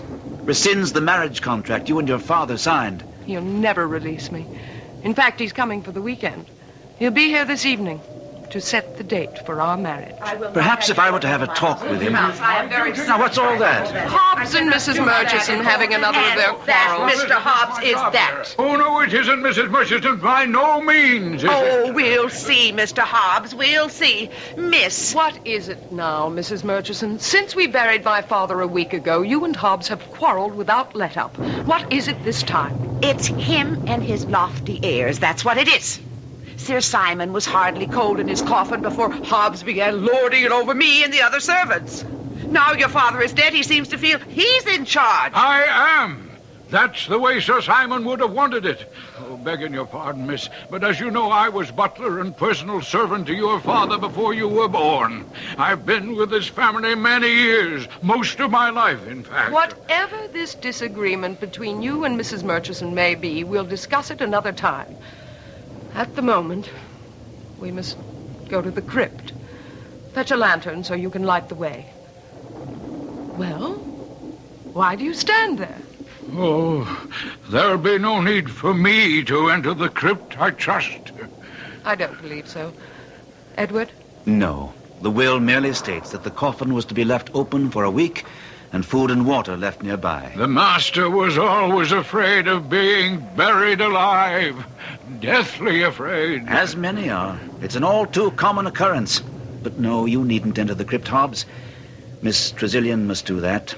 And I, as a representative of the law firm of Costain and Loring, must accompany her. Ah, yes, sir, but when it comes to putting the lid on the coffin and screwing it down... I'll do that, since it seems to trouble you. Oh, thank you, sir, and I'll fetch the lantern. You may go, Mrs. Murchison. We'll discuss this matter later. Very well, miss. But Hobbs is becoming... He has become impossible. Oh, now, who could that be on such a day as this? Whoever it may be, let him in out of the storm, Mrs. Murchison. Yes, miss, at once. Oh, thank you, Murchison, thank you. Frightful day. Soaked to the skin. Lord Burleigh, what brings you out on such a day? Well, all days are good days for business, my dear. Business? Oh, I apologize. I haven't introduced you. This is Mr. Edward Somerset of Costain and Loring, my father's solicitors. How do? Edward, Lord Burleigh. How do you do, sir? You're here on business, you say? To be exact, we make another offer for Moorland Manor, my dear. You've chosen a bad time, my lord. Though really any time would be bad. As my father told you more than once, I think, Moorland is not for sale. Wrong tense, my dear. It wasn't for sale, but it is now. Or I happen to know soon will be. What gives you that idea, Lord Burleigh? Excuse me, Miss... Hobbs has brought the lantern, Edward. Lord Burleigh will have to excuse us. Ah, I had forgot. This is the day, and no doubt the time, for paying a visit to the family crypt, eh? Your father had a fear of being buried alive. Well, I'm sure you'll find him dead enough. May I ask how you happen to be so well acquainted with the private affairs of Moorland Manor? How do you know this is the day we were to visit the crypt? There's little goes on in Burleigh, in the county and in the village, sir, that I don't know. Good day to you, sir. And you'll be hearing from me again, Miss Trezilian. Terrible man. Certainly is. Well, Margaret, it's time. Yes. Hobbs, lead the way.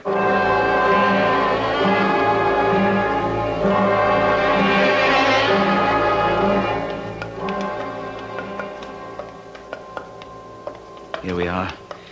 I'll open the door. Give me the lantern, Hobbs, and wait here. Oh, yes, sir. Come, Margaret. Edward, I can't enter that awful place again. I'm afraid you must. It was your father's wish. So cold. Damp, so... Oh. There's the open coffin. Let me just shine the lantern inside it to be sure your father's body is still there. Yes, it is. Look, Margaret. Yes. The body's there. Go outside now. I'll put the lid on the coffin and screw it down. All right. I'll wait for you with Hobbs until you... Edward. What is it? There's something strange here. Something curious. The clothes on the body. The clothes? That isn't the suit we buried my father in. In fact, Edward... Oh, good Lord. It isn't my father's body. Now, Margaret. Edward, I tell you it isn't. You knew my father. He was much taller, and he was thin. By heaven, you're right. But this makes no sense at all. It's his head. Yes, it is. I'm going to faint. Outside, quickly. I'll join you. Miss, what is it, miss? Something horrible. Horrible. Oh, what, miss, what? I don't dare say it, Hobbs. I don't dare think it. Mr. Somerset, sir, what is it? What is it in there? The thing in the coffin, it's Sir Simon's head, but not his body. Not his body. Someone cut his head off, stole his body, and put another in its place.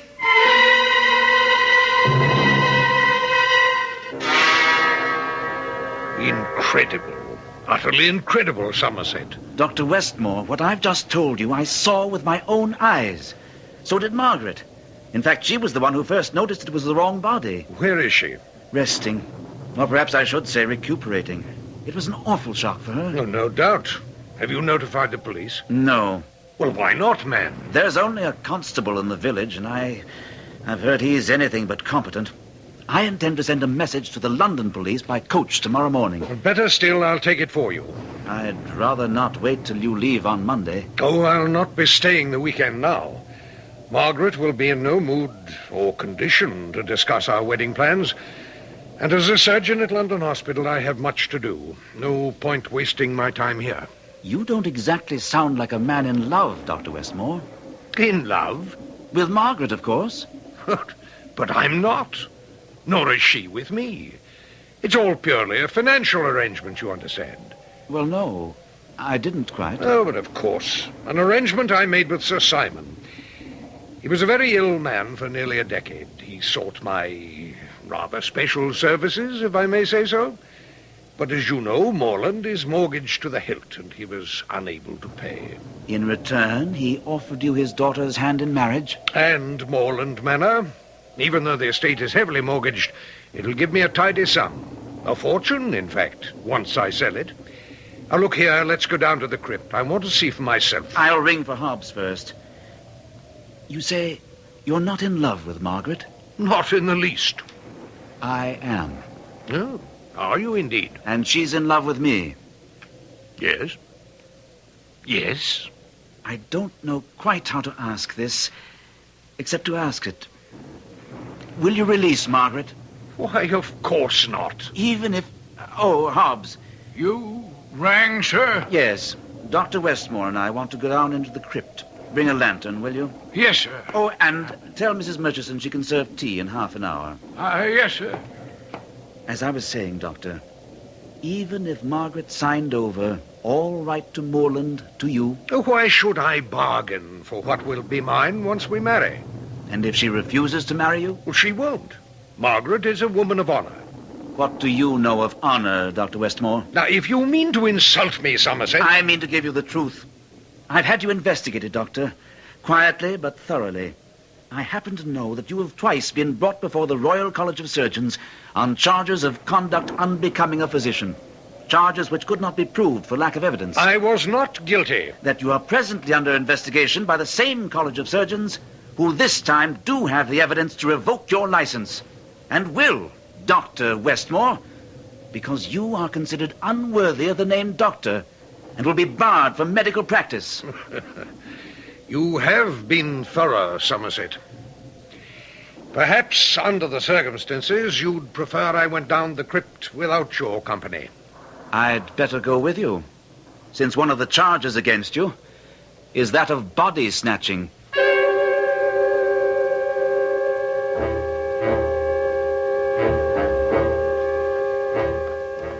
I'll take the lantern, Hobbs. You wait here. Oh, thank you, sir. Oh, and you told Mrs. Murchison about tea. Well, I'm sorry, sir, but I couldn't find her about. What do you mean? She must be somewhere in the house. No, sir. At least I was unable to find her, and you did want the lantern right away, sir. So no matter. This way, Westmore.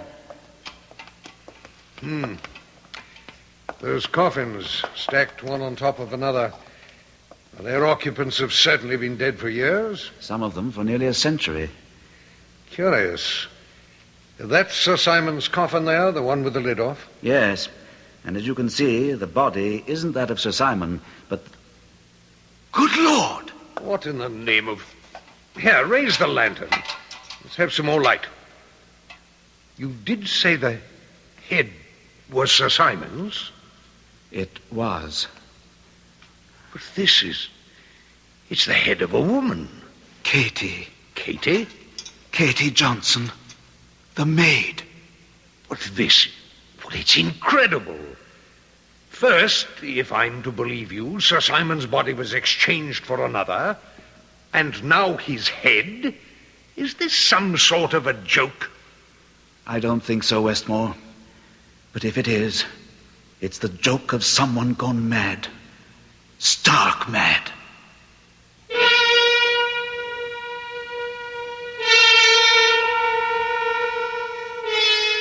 A baffling mystery, wouldn't you say?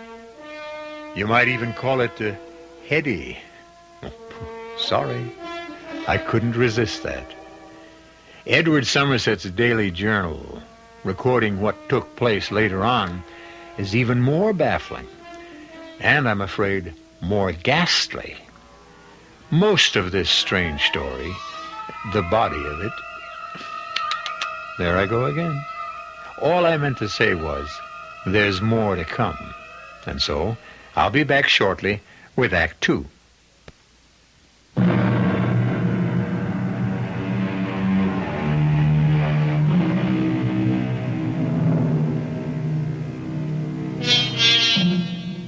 The world is filled with all sorts of shocking things. But I must confess that even I, somewhat of a connoisseur of the shocking, was totally stunned by Edward Somerset's account of what happened following the gruesome discovery that Sir Simon's head had now been replaced by Katie Johnson's. If I was appalled merely in reading about what had taken place, the feelings of those who actually lived through these ghastly events can be imagined. But where is my father's body, head and body? Whose body is it in the coffin? Who killed Katie Johnson, severed her head from her body, and put it in my father's coffin? What? Margaret, I beg you, enough. I can't answer even one of your questions, let alone a dozen. I didn't ask a dozen, Edward. You needn't snap my head off. No. We're all somewhat nerved up. Talk. We sit here talking when we should be doing something. Perhaps you have a suggestion, my dear Margaret? At least one murder has been committed in this house. Possibly two. Katie Johnson and whoever's body that is in my father's coffin. Shouldn't we notify the police? The village constable is worse than useless. Dr. Westmore has offered to take a message to the London police when he leaves in the morning. You'll not be staying the weekend? I may soon cease to be a doctor, Margaret. Certainly if the College of Surgeons rescinds my license. But I still retain some remnants of the gentleman. You are certainly in no mood to discuss our wedding plans. Neither now nor at any other time. Ah, well, you have no choice there. Perhaps she does. Or could have, if, as you say, you do retain some gentlemanly qualities. You refer to the suggestion you made earlier, just before we went down into the crypt. Yes. What suggestion? That Westmore release you from your pledge to marry him in return for Moorland Manor, which, after all, is really what he wants. Not quite, my dear fellow. Not altogether quite. What do you mean? If you don't love Margaret... Love has nothing to do with it. It's a matter of convenience and what is best for me. I don't understand. Well, you would if you'd allow me to finish. Once my license to practice medicine is revoked, and it will be this time, I'm sure, I shall go into business. Contacts, important contacts, are vital to business success. And the making of contacts requires a good deal of entertaining. So you see, I shall need a wife to fill the role of hostess. Does that answer you? Yes, I guess it does. I beg your pardon, Miss Margaret. Oh, Hobbs, yes. You asked me to find out where Mrs. Murchison had got to, and I have, miss. Where did you find her? In the kitchen, sir, where she claimed she'd been all the time. Only she hasn't. Did you tell her I want to see her? Yes, miss, he did. And I came straight along. Where have you been the past hour? In the kitchen, miss. Preparing tonight's dinner. Mrs. Murchison, more than an hour ago, I asked Hobbs to let you know he wanted tea, and he couldn't find you. Well, I don't know why not, Mr. Somerset. I've been in the kitchen all that time. And as for tea, there was no need to give me an order. Tea is always served in this house at 5. Then why didn't you serve it? Too busy getting dinner, miss. I gave Katie instructions to serve it today. She never got to do it. God rest her soul. Hobbs said he couldn't find you. Not anywhere. Well, that is a lie. I have been in that kitchen the last 2 hours. Never left it once. He's lying, he is. Trying to get me into trouble. Oh, come now, Murchison. Why would Hobbs want to get you into trouble? Because I know too much about him. That's why. And he's afraid I might tell what I know. He wants to see me dismissed. The woman is mad. Stark mad. Am I? Am I? We have been paid no salary in this house for 6 months. Now, not that I'm complaining, miss, I'm not. But ask him how he can afford to buy the finest of vintage wines to swill down his gullet. Ask him who pays for the costly cigars he smokes. And ask him where he gets the money for the expensive suits, shoes, whatever he wears when he goes to London on his days off. Ask him. Is it true, Hobbs? Why, yes, miss, I'll not deny that I enjoy good wine and a fine cigar. How do I pay for them? Why, miss, your father paid me well in the many years I served him. I was able to save considerable. And that, miss, is all there is to it, though Mrs. Murchison would like you to think otherwise. Think what? Well, Mrs. Murchison? Nothing, miss. I've said too much already. Now, if you'll excuse me, I have a roast cooking. 1 minute. Sir? The inside of your right arm. I just noticed when you turned. It's smeared with what looks like blood. Blood? Well, look at it. Oh. Oh, yes. Is it blood, Mrs. Murchison? Well, I guess it is. Yes, preparing the roast, cutting it, I must have got a smear of blood on me. Is that how you got it, Mrs. Murchison? What do you mean, Dr. Westmore? Nothing. Nothing, Mrs. Murchison. May I go, miss? Yes. And you too, Hobbs. Oh, yes, miss. Well, she could have got that blood on her from cutting a roast of beef. Or from cutting something else. My suspicions of Mrs. Murchison were sharply aroused. I had myself stated to Westmore that whoever was responsible for these ghoulish happenings must be mad. Stark mad. I was speculating on all this in the drawing room after dinner, paying little attention to something Margaret and Westmore were discussing, when, to the surprise of us all, Lord Burleigh was announced for the second time that day. His lordship, miss. Good evening, Mr. Zillion, Mr. Somerset, and you, Dr. Westmore. Good evening. Lord Burleigh. Sir? I thought our business had ended this afternoon. Ah, no, my dear. Business, sound business, that is, never takes no for an answer. Since I could not reason with you, I decided to ride over and, if possible, reason with your husband-to-be. To answer your look, Doctor, yes, I heard you were here. Is there anything you don't know, Lord Burleigh? Very little, very little. As your betrothed may have mentioned to you, I'm interested in buying Moorland Manor. She didn't mention it, no. Ah, yes. Well, I am prepared to make you, all things considered, a quite decent offer, Doctor, once you come into possession through marriage, of course. Would you be interested? I would, indeed. Why do you want moorland, my lord? Well, it adjoins my own estate. The 780 acres of moorland would be a welcome addition. I should think so, yes. What are you prepared to offer? £1 per acre, 780 pounds. That isn't an offer, Lord Burleigh. It's an insult. Oh, not at all, not at all.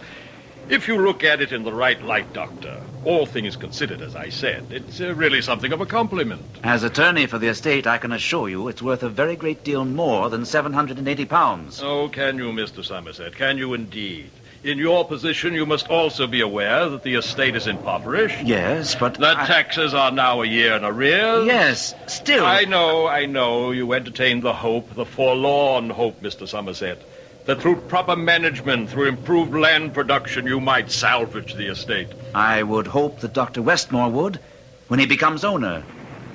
Well, Hasn't he told you he means to sell moorland within a month, perhaps less? You'll be willing to settle for shillings. What do you mean by that? I mean, quite simply, my dear, that there will be no one here to run the place for you. No servants, no farmers, no stable help, no one. Why not? Because the strange things taking place here, I refer to the occurrences in the family vault, are already known in the village, and the people are frightened. Within a few days, they will shun Moorland Manor as if it contained bubonic plague. But this is impossible. Well informed as you may be on what goes on in Burley, you couldn't be this informed. Unless... Yes? Nothing. No, I insist. Unless what, my dear? I said nothing. But your silence signifies everything. If you're implying that I have a more than ordinary knowledge of what is going on here, that I am in some way involved, then out with it. That is indeed what I do surmise. Well, then let me assure you that you are wrong. I have my sources of information, yes. I have my informants, indeed a network of them.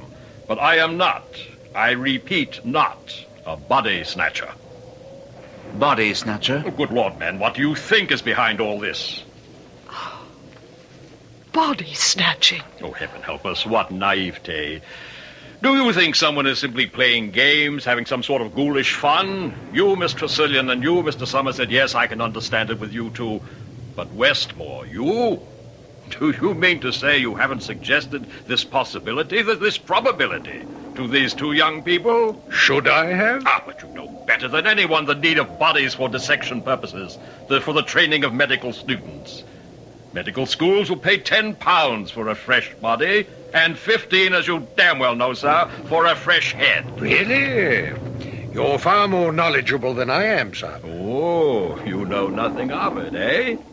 You, whose case is on trial this very moment before the College of Surgeons for just such practices, you know nothing? What is he on trial for? I thought it was body snatching alone. Oh, that, of course. But in the eyes of the authorities, something far more vile. Dr. Westmore is a grave robber. What? Yes, my dear. He not only snatches corpses, but robs them as well. Is this true? I own to nothing. You needn't. Your face says all. Blast you, Lord Burley, for what you've done to me these past minutes. I, to you? Have you not done it to yourself, sir? Yes, heaven above help me, yes. But I had hopes, stupidly had hopes, that I might repair the damage I've done others and myself. I dared to hope that with the monies I would receive from the sale of moorland, I might regain some reputation, some respect, some personal dignity. I ask your pardon. I had not known you had in you even a spark of decency. Only a spark. Nevertheless, a spark, which I might have fanned into flame. You may still.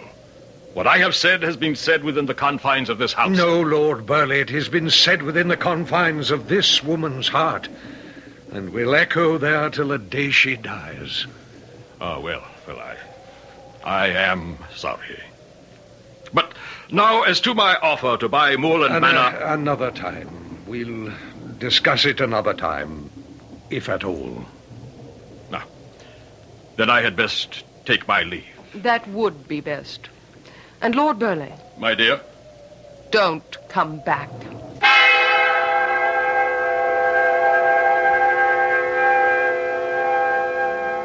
The revelation of another side to Dr. Westmore's character, a good side, came as a surprise to both myself and Margaret.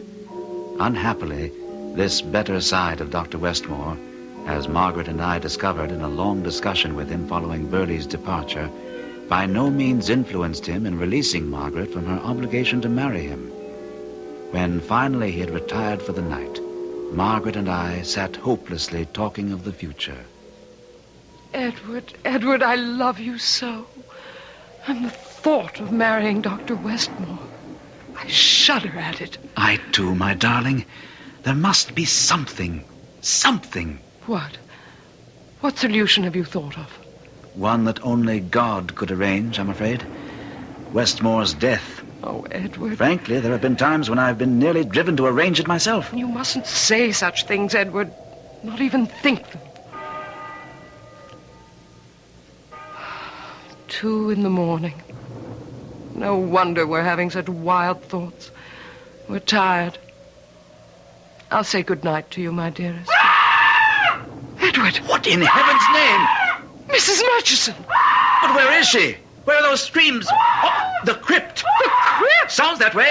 Stay here. No, I'm coming with you. Here's the crypt.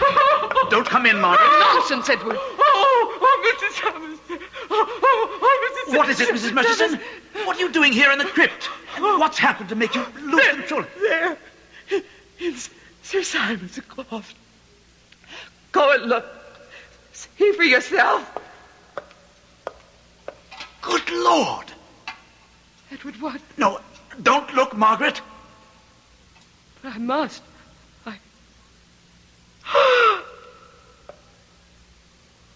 Oh, my God.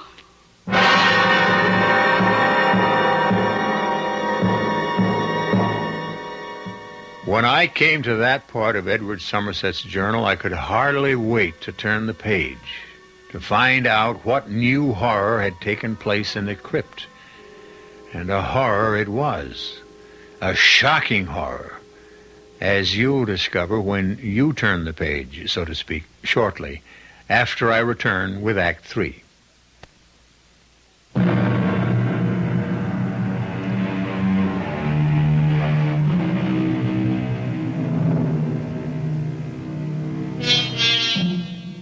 Shall we turn that page of Edward Somerset's journal?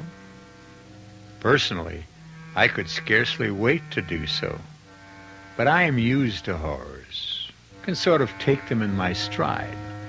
While you, on the other... You insist? Very well, then. We turn the page.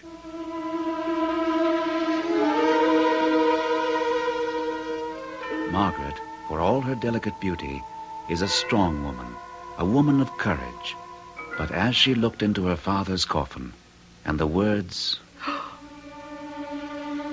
Oh, my God! escaped her lips, I feared she was about to faint. But she somehow managed to retain control. When I was sure she wasn't about to collapse, I turned my attention to Mrs. Murchison and said, "Pull yourself together, Mrs. Murchison." I'll try. And answer me. What are you doing here in the crypt? And at this hour of the morning? Well, answer me. I wanted to clear myself. Clear yourself? To prove my innocence. Last night, when you saw the blood smear on my arm, the way you looked at me, all of you, the way you talked, I could see you suspected me of doing these foul things. But what brought you here? What could you expect to prove here? I don't know. I only know I couldn't sleep. I tossed and turned, all sorts of thoughts going through my head, all sorts of needs to prove to you that your suspicions of me were unfounded. I came down here in desperation, I suppose, thinking I might find something, some clue, some bit of evidence that would give the lie to Hobbs. Instead, I found that. What do you mean, give the lie to Hobbs? Sir, I was in the kitchen all the time he claims he was looking for me. The time when poor Katie was murdered. Oh, and so that blood on my arm was from cutting the roast beef, from nothing else. So you say. You don't believe me still. Why should I? We find you here in the crypt under very curious circumstances, and you expect us to believe your not very convincing story? It's the truth. I swear to you, sir, and you, miss, it's true. That's to be seen. The question now is, what's to be done? Edward, the police must be notified as soon as possible. Yes. Dr. Westmore was going to take a message to London tomorrow morning. Well, someone else will have to do it now. Edward? Yes? Are we dealing with a madman? I'd say what's in that coffin answers your question, Margaret. If we had found Dr. Westmore's head, just the head, I might still have some doubts, but not anymore. Not after finding Westmore's head with the lips cut off.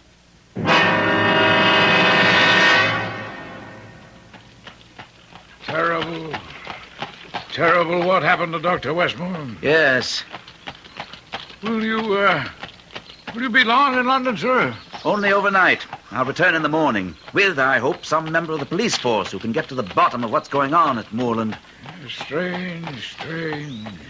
First Sir Simon's body taken, but his head left in the coffin. Then his head gone and Katie's. Oh, the poor girl. Her head put in its place. And now Dr. Westmore's head in place of Katie's and the lips cut off. It was horrible. Very. Have you any idea, sir, as to what's behind this? I have my suspicions, Hobbs. But that's all they are. Suspicions.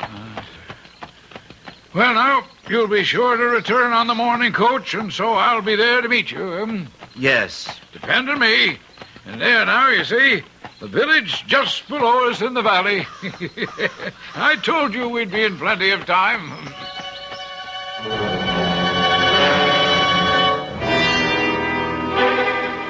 You've hardly touched your dinner, miss. I'm not hungry, Mrs. Murchison. Oh, small wonder. All that's happened here. And some of the village farmhands telling you today that they'd not be coming back to Moorland to work the fields. I'll see who it is, miss. Lord Burley. Is your mistress at home, Mrs. Murchison? I'll see, my lord. No need. I'm sure she is.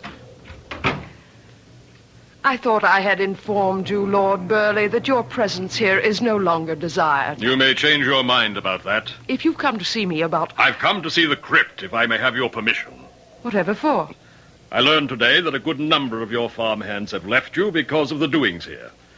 Well, for my benefit, once I own moorland, I think it best to clear up the mystery of the crypt as quickly as may be.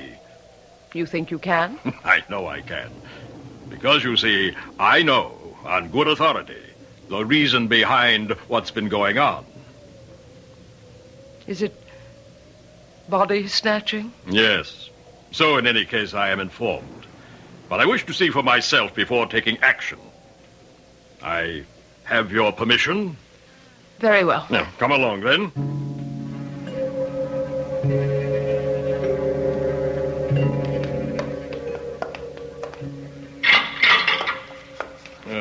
Now, first I want to look in the coffin. Ah, poor Westmore. Lips mutilated as I was informed. Whatever it is you wish to see or do, will you do it quickly? To be absolutely sure, I'll open the top coffin on this stack. No, you can't do that. It's sacrilege. That's the coffin of my mother. I'm afraid it was the coffin of your mother, my dear. In truth, I'm afraid many of these coffins no longer contain their original occupants. They are now used as storage boxes for much fresher corpses. Now, with your permission, then. Yeah, so see for yourself, Margaret. Please, I'd rather not. Oh, come, you must. This once. I want you to know I speak the truth. Look. But why? If bodies are in such demand, why store them away? Why not sell them at once? Oh, my dear, you are as devoid of business sense as your father. In business, there is an inexorable law known as the law of supply and demand. When supply exceeds demand, prices fall, and vice versa. There is more demand for corpses at some times than at others, more demand for heads at certain times. At the moment, medical schools are in need of heads. Why? I haven't the vaguest idea. My informant didn't know. I do. What? Hobbs, what are you doing here? No need to answer that, Hobbs. That butcher knife in your hand is answer enough. Answer enough for you! Damn your rotten soul! Damn! Stop! You're stabbing him to death! May he rot in hell. I and ears everywhere. Nothing hidden from him. Oh, knew everything. Knew all about what was going on down here. I even knew, I'll be bound, that I am the body snatcher. You didn't know. You didn't even suspect. Mr. Somerset did. Lord Burleigh did. Dr. Westmore, oh, yes, he more than suspected. He knew, because he was the one who bought what I had to sell. Westmore! He started me, but I ended him. I had to. Why? Why did you have to? He was soon to go on trial before the College of Surgeons. They have enough evidence to convict him, to break him down, and he will have told everything, including where he got the bodies, the heads, from me. Yes, from me. That's why I had to cut off his lips, so he'd never tell. Never. You're mad. Yes, that may be. The bodies, the heads. How did you transport them? The nearest medical schools are in London. I have a carriage, well, more a wagon in the village. And the night before, I would go to London. On my days off, I would take what I had to sell into the village and stack them away in the wagon. You thought I went to London by coach? Yeah. No, I never did. I always went in my wagon, taking my produce to market, to Dr. Westmore. And I never suspected. I never knew. Well, you do now. No, don't. Don't kill me, Hobbs. Please don't kill me. I must. And cut off your lips so you can't ever tell. No, please. I'll be quick. It won't hurt. Oh, yes. I've become very... Mr. Summers, you came back. I never went. But Hobbs will never know that now. Oh, Edward. Oh, darling. He was the body snatcher, and he... I know, dearest. I heard everything he said. But I knew the whole story before I came back from the village. You didn't go to London? I never intended to. The more I thought about it, the more it seemed that if Lord Burleigh could buy information, and he couldn't have got it any other way, then maybe if I spread the word in the village that I was willing to pay and pay handsomely, well, in any case, I did. And it worked. You learned about Hobbs? Everything. Thank God you arrived in time. I thank him not only for that, but for the future that lies ahead for us. There are two important tasks I shall devote the rest of my life to. One is restoring Moorland Manor to what it once was. And the other? Making you the happiest woman on earth.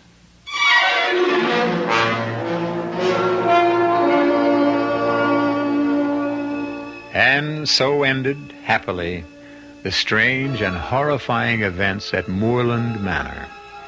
Edward Somerset continued his journal for many years, and I'm glad to be able to tell you that he did restore Moorland Manor to its former splendor.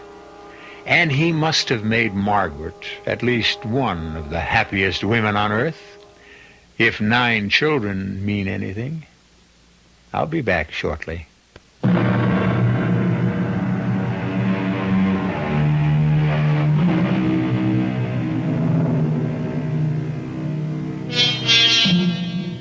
Our story took place in 1874. There are many who say the world was a better place to live in then. Maybe it was. I don't know.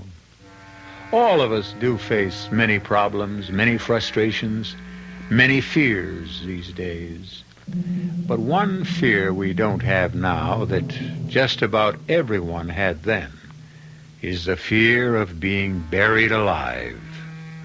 At least, I don't think we have. Our cast included Suzanne Grossman, Gordon Gould, Anne Petoniak, Ian Martin, Kurt Benson, and George Lothar. The entire production was under the direction of Hyman Brown.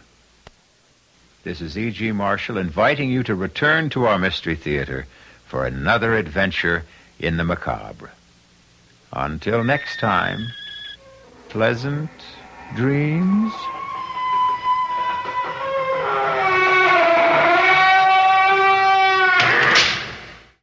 The CBS Radio Mystery Theater presents...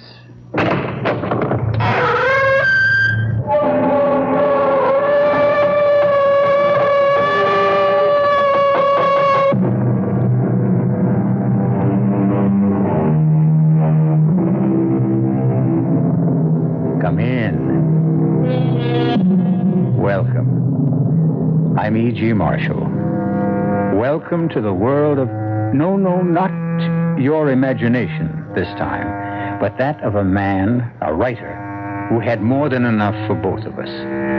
This time, then, I bid you relax, let your imagination take a holiday, as I bring you not only a story of horror, but of wit and brilliance. Oscar Wilde's The Picture of Dorian Gray. But the portrait of you, Dorian, the portrait I painted of you, it is hideous. Dorian, what does this mean? It means that the wish, the frightful wish I made in your studio 18 months ago was granted. Impossible. The room is damp. Mildew has got into the canvas. The paints I used had some mineral poison in them. I tell you, the thing is impossible. This is the face of a monster. Yes, Hallward. The face of a monster. The face of my soul.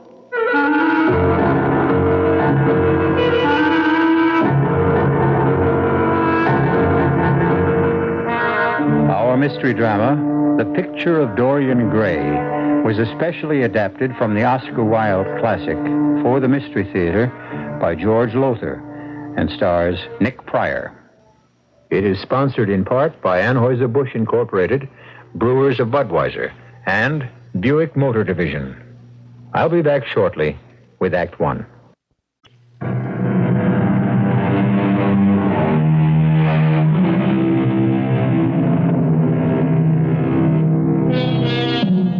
Nothing is new under the sun. Women's lib is as old as the Greeks. And the vaunted liberality of our times, do your own thing. Live today, pay tomorrow. Whatever is pleasurable is right, was more than anticipated by a certain Victorian named Oscar Wilde, who in 1891 wrote The Picture of Dorian Gray. Come with me now to the London studio of the celebrated portrait painter Basil Hallward. A handsome young man, Dorian Gray, is having his portrait painted as he chats with Lord Henry Wotton, a rather dissolute, depraved man about town. Please don't move about so much, Dorian. And don't pay any attention to what Lord Henry says. He has a very bad influence on people. Have you, Lord Henry? A bad influence on people?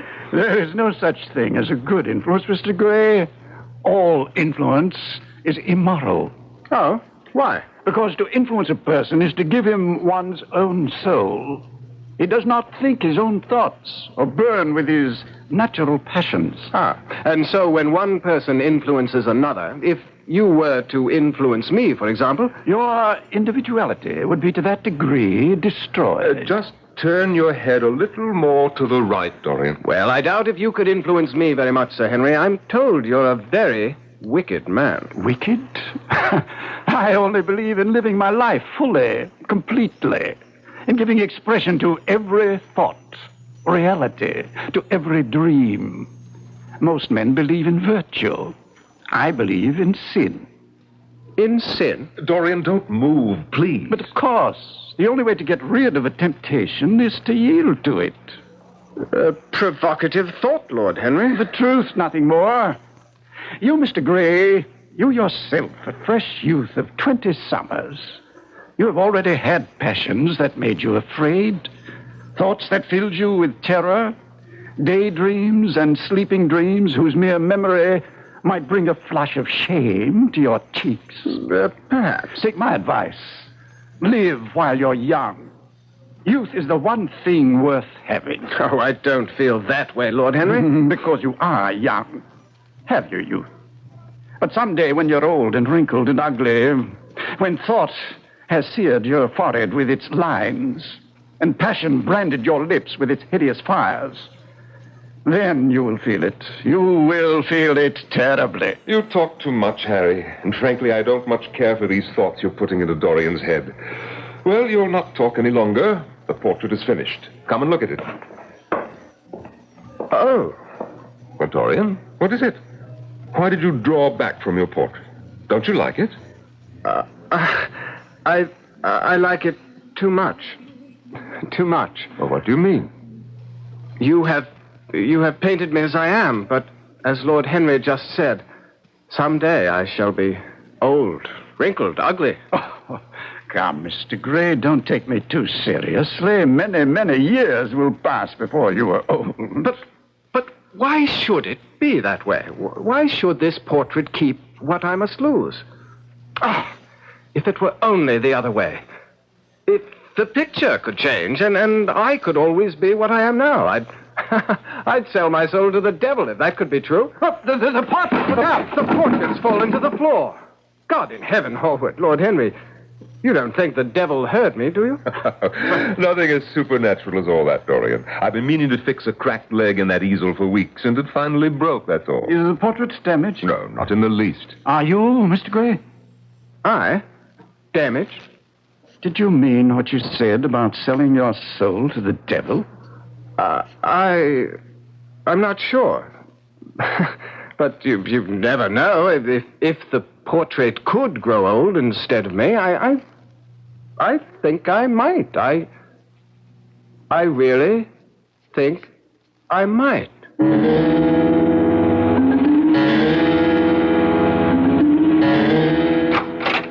Beg pardon, Mr. Gray. Yes, Parker, what is it? Miss Vane calling, sir. At this hour of the morning, it's not yet 10 o'clock. Well, show her in, Parker. Thank you, Parker, but I'm already in. Yes. Sybil, my darling, this is indeed a surprise. An unpleasant one, Dorian. Oh, my dear, we're engaged to be married. How could seeing you be unpleasant? Well, since you haven't seen me in over a week and have broken 2 engagements with me, I thought it might be. Oh, no, not at all. It's just that I've been terribly busy. Come now. Don't frown at me like that. Give me a kiss to show you forgive me. Oh, Dorian, you smell of brandy. I had a drink, yes. So early in the day? Well, I wasn't feeling well. I thought it might make me feel better. Dorian, what's happened? Happened? You've changed. You're not the same man I fell in love with, consented to marry. You haven't been the same since that portrait of you over the fireplace came into this house. Oh, that's a silly thing to say. You're certainly not blaming my portrait for what I do. No, I simply date the change in you from the day it was finished. But there is no change in me. You only imagine... Did I imagine you're not calling on me in a week? Did I imagine you're ignoring my messages? And the stories that I'm hearing about you? Do I imagine them? What stories? Stories concerning you and Lord Henry Wotton. Stories so coarse, so vile that I dare not repeat them. He is anything but wicked, Sybil. He lives differently from most others, that's all. He believes in doing what you want to do, in living freely, without constraint. Do you believe in that, too? I don't quite know. Dorian, darling, it's one thing to be free, another to be depraved. You think me depraved? I think that you're easily led, and that Lord Henry is leading you into a life you'll have reason to regret. Oh, Dorian, don't look at me as if you hated me. I'm only saying these things to you because I love you. I love you deeply, devotedly, passionately. You're so precious to me. So precious, I think I'd die if anything happened to you. Oh, forgive me, Sybil. You are just as precious to me, as precious as life itself. Oh, Dorian, my dear. Oh, sweetheart. Are you free this evening? Can you dine with me? Of course. Then I'll call for you at 8 sharp. Oh, wonderful. I'll spend the entire day looking forward... Why? Well, that's odd. What? Your portrait. Odd? What's odd about it? This is only the second time I've seen it, but it seemed to me that the first time I saw it, it seemed that it was a superb likeness of you. Oh, it is. It is. Basil Hallward is one of the most brilliant portrait painters in all of Europe. Yes, no doubt of that, but there's something a little wrong with the mouth. Darling, there's always something a little wrong with the mouth. No, be serious. Your mouth is gentle and sensitive, almost tender. And the mouth of the portrait, well, don't you see it? It has almost a cruel look about it. Nonsense. It must be the light. No, I think it's more than that. No, you imagine things. Tonight at 8.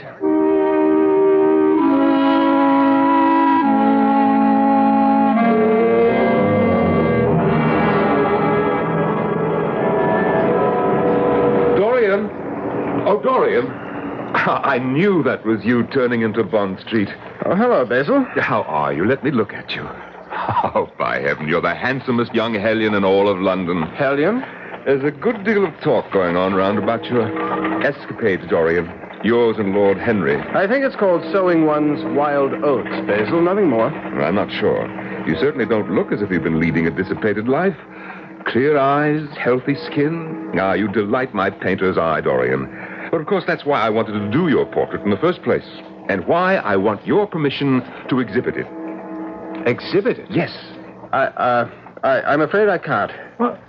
You can't? Let's say I prefer not to. Oh, I see.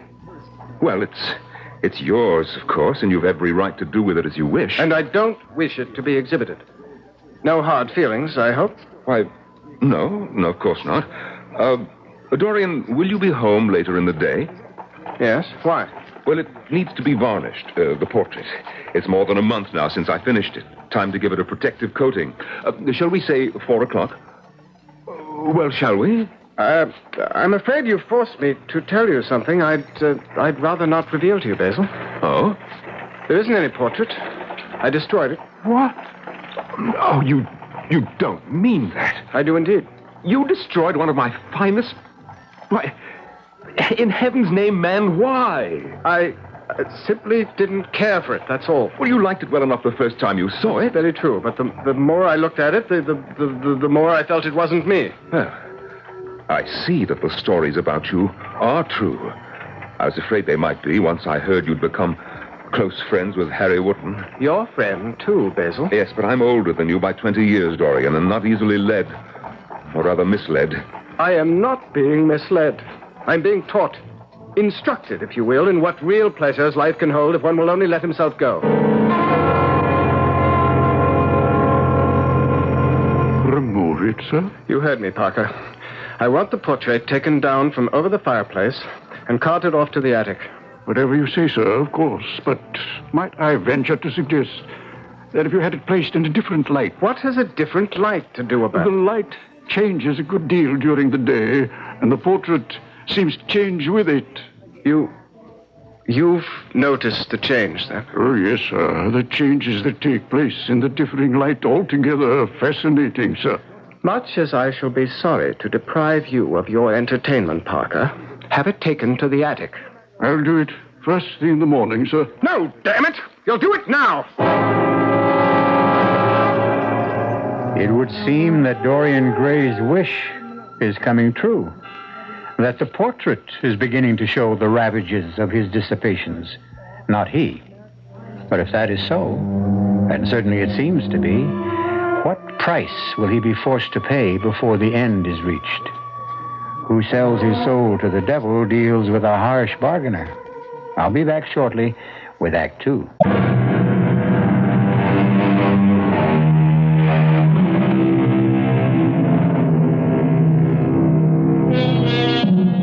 Fearing the loss of youth, even though only 20 years old, young Dorian Gray states that he would be willing to sell his soul to the devil if he could remain young always, while Basil Hallward's portrait of him grows old. Seemingly the devil has taken him at his word, for as Dorian Gray becomes more depraved and dissolute, the portrait shows the increasing ravages of the life he leads, while he remains the same handsome youth who sat for the picture some months ago.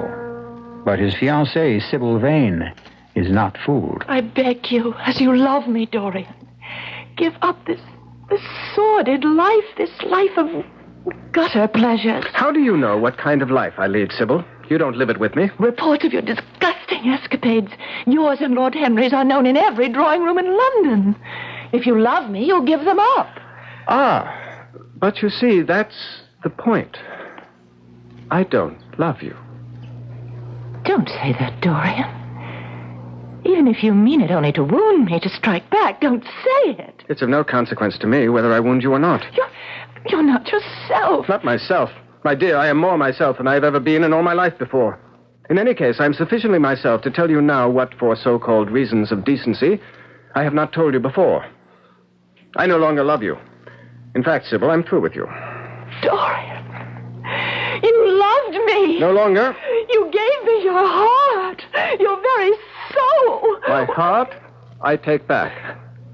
As for my soul, it belongs to another, I'm afraid. I can't believe this. You look unchanged. You look as you've always looked.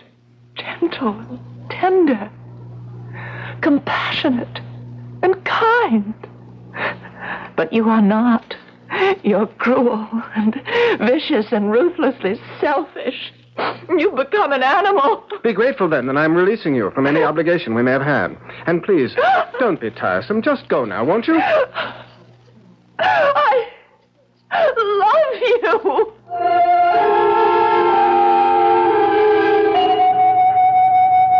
Whom did you say, Parker? Mr. Basil Hallward, sir.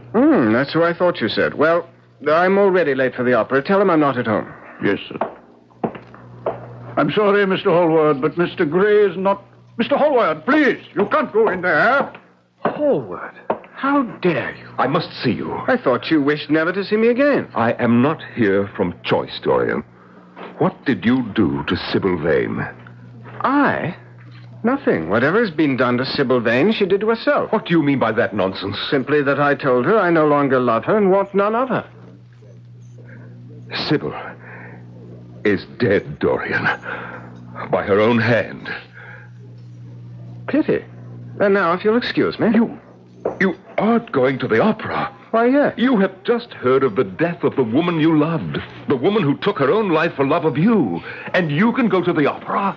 Death, my dear Hallward, is a most unpleasant subject. And I live only for pleasure. Good night.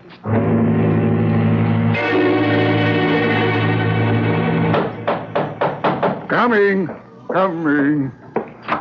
Why, Mr. Dorian, sir, did you forget your key? Damn it, man. Would I be standing out here in the cold, banging away at the door if I hadn't? Come in, Harry. Sir Henry, let me take your hat and cloak, sir. You may go to bed, Parker. Thank you, sir. Good night. Well, and where shall we go after a brandy or two, Harry? I shall go home, I think. But the evening's young. I am not.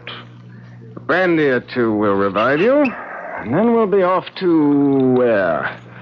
I'm in the mood for a pipe myself. No opium for me tonight, Dorian.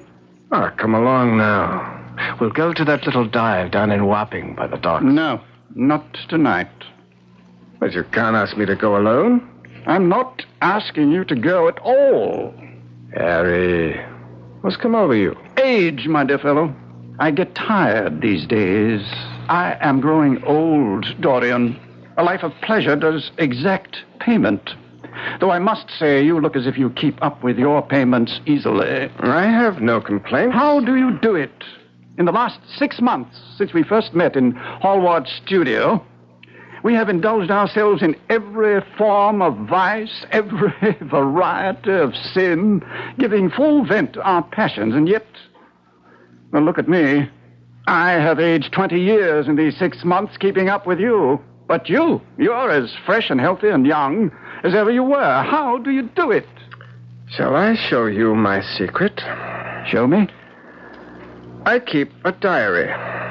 A rather remarkable diary, Harry. In it is recorded every single action of mine since that fatal day. Fatal day? The day we met.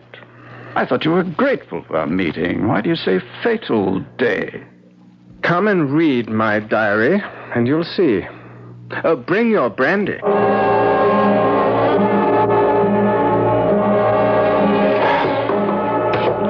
All these stairs, Dorian. Where are you taking me? The attic. You keep your diary in the attic? You'll see. Here we are. Wait a moment while I light a candle. All right, Harry. There. In that corner. I can't see a thing. Too dark. Too many shadows. It's a dark diary, Harry. And it has many shadows. Here. Take this candle. Now, go forward. Good Lord. I thought you'd be shocked, Harry. Shocked? I'm shattered. Where did you get this hideous painting? Basil Hallward. Impossible. Basil never painted anything as unholy, ungodly as this. Well, really, he didn't. I did. You? And you. Dorian, I'm tiring quickly of your veiled answers. What is this thing? It is a portrait done by Basil Hallward. It is the portrait of Dorian Gray. Of you? This is the portrait he finished that day? It was. It no longer is. But I don't understand that. What has happened here? What indeed? Dorian, tell me, what? I made a wish in Hallward's studio, you remember? No. I said I would willingly sell my soul to the devil if I could remain forever youthful, no matter what excesses of physical pleasure I indulged in, and only this portrait aged. Yes, now I remember, yes. The devil heard and remembered, even though you did not. It's incredible. So have been the vile delights you revealed to me, Harry. The gutter pleasures, as Sybil termed them. Sybil Vane, your fiancée? Yes. She's dead, Harry. Oh, no. Ah, yes. And by her own hands. Suicide? Why? Why? She was such a lovely thing, fresh as a rose, innocent as a new fallen snowflake. You break my heart to tell me this. Why would she have done such a thing? Well, she didn't. I did. You? And again, you. Damn, enough of this, I say. What in hell's name are you getting at? I think the truth. What truth? That you were wrong. Tragically wrong. You said that day in Basil's studio, the body sins once and has done with its sin, for action is a mode of purification. Oh, Harry, how wrong you were. Not wrong. Beaten, whipped, vanquished, conquered by my own vices. And you led me into a life of sin? Led? Who led? You wanted it. I tell you truly that I have never been so appalled by such viciousness as I found in you. You said, that day you said, the only way to get rid of temptation is to yield to it. But I might have added that the only way to overcome temptation is to fight it. What are you holding there in your hand? I can't see in the candlelight. What? A knife. What are you going to do with it? Kill you. Why? You deserve to die. Or put another way, you don't deserve to live. You will never learn, will you? Life isn't something you deserve. It's a burden you must carry. Then be grateful to me, Harry. I am about to relieve you of your...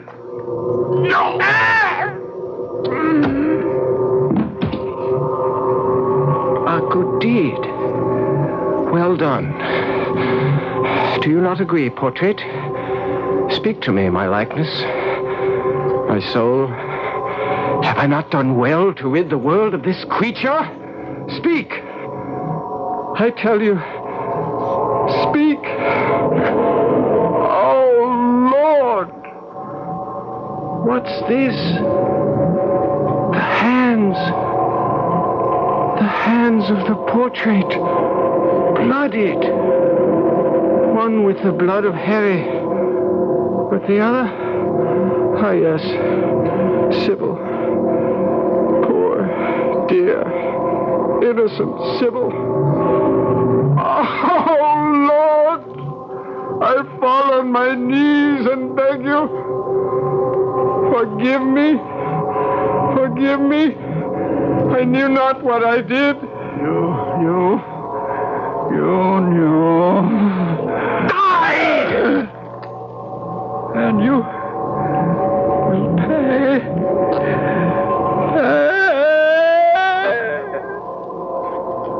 Pay. How much more? How much more?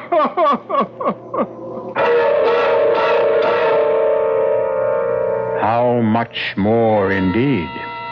Why is it that the pleasure of minutes must be paid for in hours? As you sow, so shall you reap? Is that it?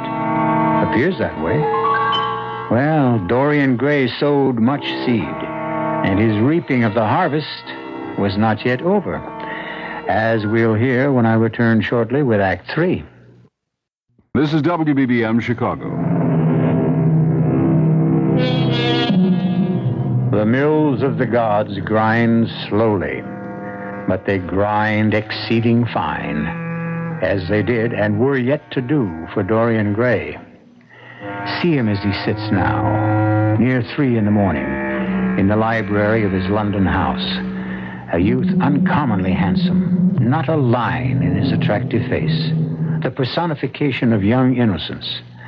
Yet in the attic above stands the portrait of not him, but his soul. A soul made hideous by unmentionable sins. Oh, Basil, I'm grateful to you for coming. I cannot tell you how grateful. You should be. Candidly, I don't know why I came, but the message you sent with Parker, well, I'd be inhuman not to answer such a plea, even from the likes of you. Sit down. Let me give you a brandy. No. Now tell me what you want of me and be quick about it. Oh, I need your help. I am desperate. So I gathered from your message. Will you help me? I should not be here at 3 in the morning otherwise. Yes, I'll help you if I can, though you don't deserve it. I'll do it for the friendship we once had. Well, I went to the opera tonight with Sir Henry. You forget I brought you the news of Sybil Vane's death. Oh, yes, and you were scandalized, justifiably so, that I should still attend the opera. On our return here, Harry and I quarreled.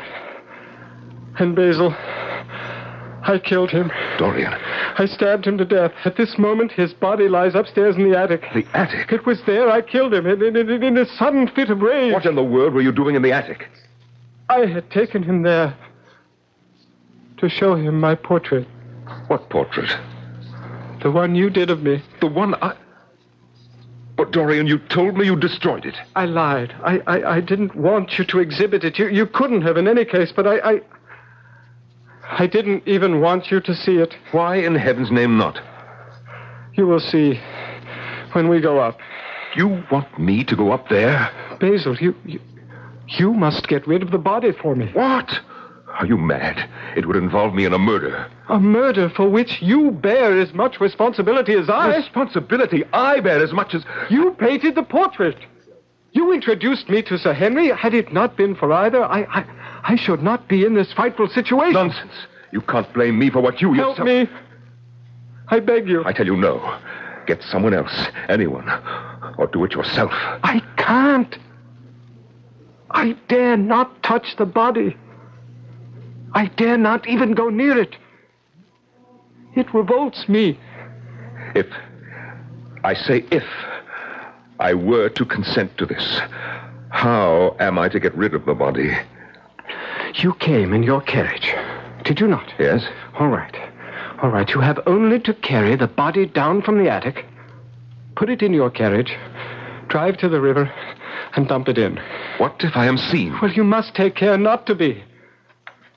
Basil, please, for the friendship you once bore me, for the responsibility you do bear in all this, whether you agree or not, please.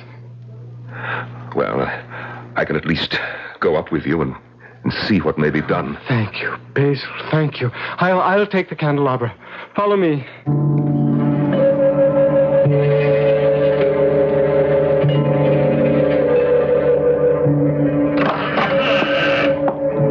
Take care, Basil. Don't stumble. There. Whatever Harry may have been, he was my friend. But I cannot help but say, the world is well rid of him. As it will be of me. I'll not deny it. No. Where is the portrait? Oh, you don't want to see that. Dorian, if you wish me to help you get rid of Harry's body, then you'll have to let me see the portrait. It's that or nothing. Very well. It's there, in the corner. Here, take the candelabra. Oh, thank you. You see? Oh, but this is horrible. It's hideous. I never painted this. No, I did. No, it can't be. The room is damp. Mildew has got into the canvas. That would account for the green splotches on the cheeks. The paints I used had some mineral poison in them. Hence the cancerous growths on the nose, the forehead. Oh, heaven help me. This is the face of a monster. Yes, Basil. The face of a monster. The face of my soul. If this is what you are, truly are. It is. I am. Then I'll have nothing to do with you. Oh, you're not human. You're a devil. A fiend. Oh, let me out of here. Wait. You said you'd help. I must get out of here. I must leave this hellhole you call a home. Basil. No, come back. Help me, Basil. You must help me. Help me. Someone help me. Oh, help me.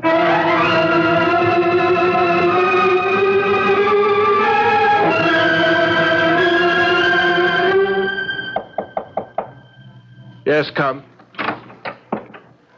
What now, Parker? You have visitors, sir. Who? Miss Catherine Wilson from British Charities. Oh, yes. Yes, show her in. Parker? Sir? You conveyed my order to the other servants? About the attic, oh, yes.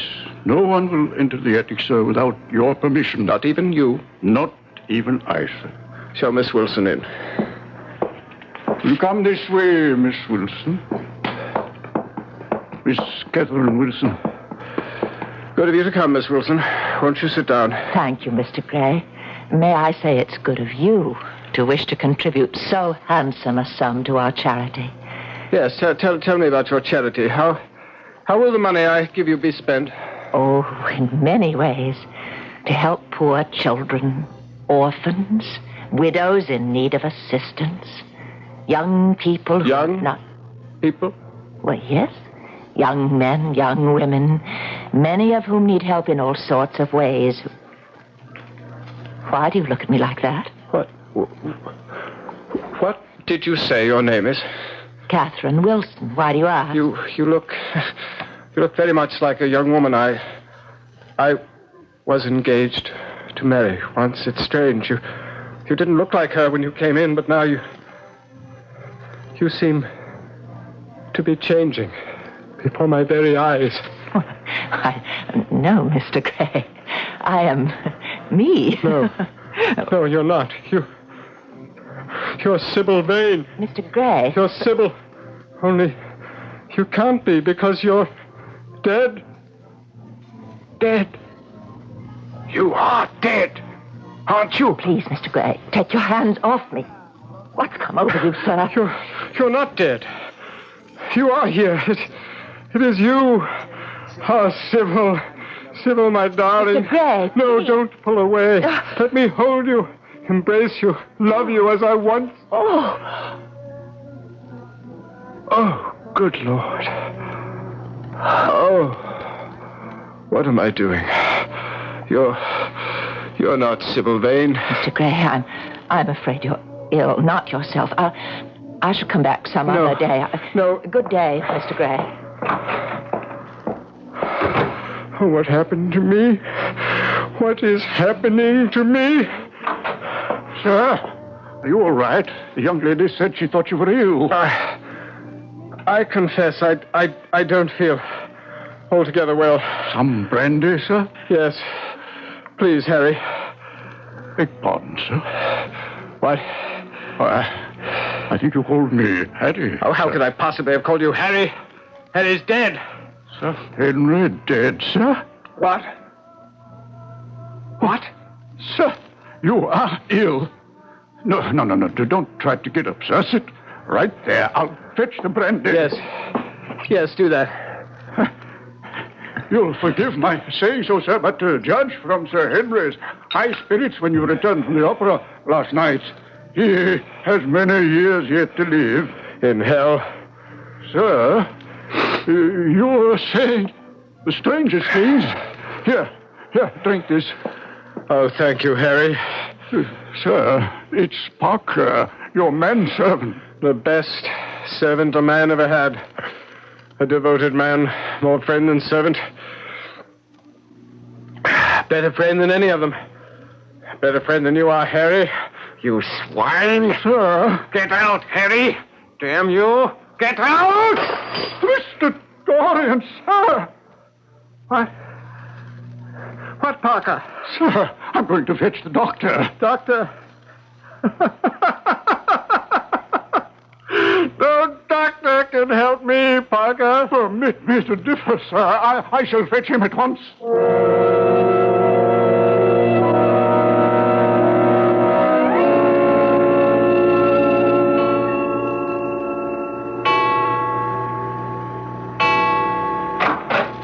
Who's there? Only Parker, sir. It's 11 o'clock. I thought I'd just look in on you before retiring. How do you feel, sir? Not well. I can't sleep. The powders the doctor prescribed, they don't help? They've made me worse, if anything. Filled my head with all sorts of fearful thoughts, Parker. Nightmarish thoughts of death, decay. What have I done? Oh, what have I done? There now, Mr. Dorian, don't take on so. Why, for a man like you to have thoughts of death, that's ridiculous, sir. Look at you, so young, so handsome, so full of spirit. I am old and ugly and decayed.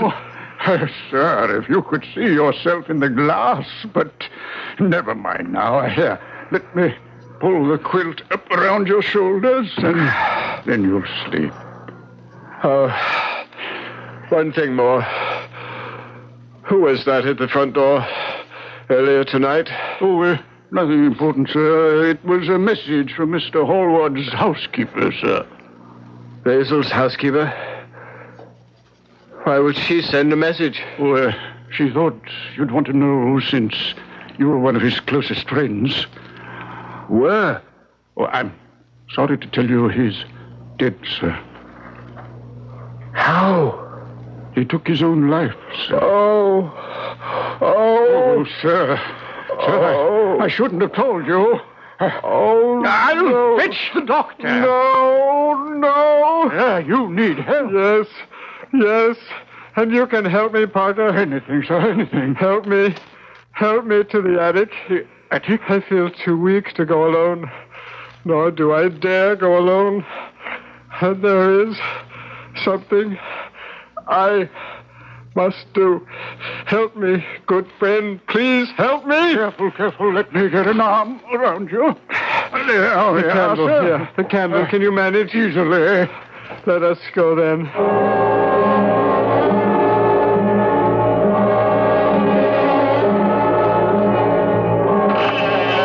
Here we are, sir. What is it you wish to do? I shall need a knife. I'll go down and fetch. No need. Shine that candle over there. Yes, sir. Mr. Dorian, that looks like a body, a dead body. It is Sir Henry's body. Sir Henry? murdered him last night with a knife. It is in his back. Take it out and bring it to me. Oh, sir. You said you would help me. Yes, and I shall. The knife, sir. And now, the portrait. Mr. Hallward's painting of you. The one we brought up here months ago. It is still there, in the corner, amidst the shadows. I must destroy it. Oh, no, sir. Bring the candle. Sir, I don't know what this is all about, Sir Henry. Murder, destroying your portrait, one of the most beautiful paintings that ever... Oh, no. Yes. Now you see why it must be destroyed. And will be destroyed by me. Now! There! Into hell with you! And there! Burn in the nethermost fires of the pit. Suffer every torture and torment the devil can heap upon you for the purification of your soul. Mr. Dorian! Mr. Dorian! The portrait! Look at the portrait! Changing. Heaven protect us, it's changing before my very eyes. That hideous monster is becoming young and handsome and beautiful. It's you, sir. You, as Mr. Hallward painted you. Yeah, let me hold you up so you can look for... Oh, you are becoming... Yes, withered, scabrous, loathsome. I have become what I really am. The true picture of Dorian Gray.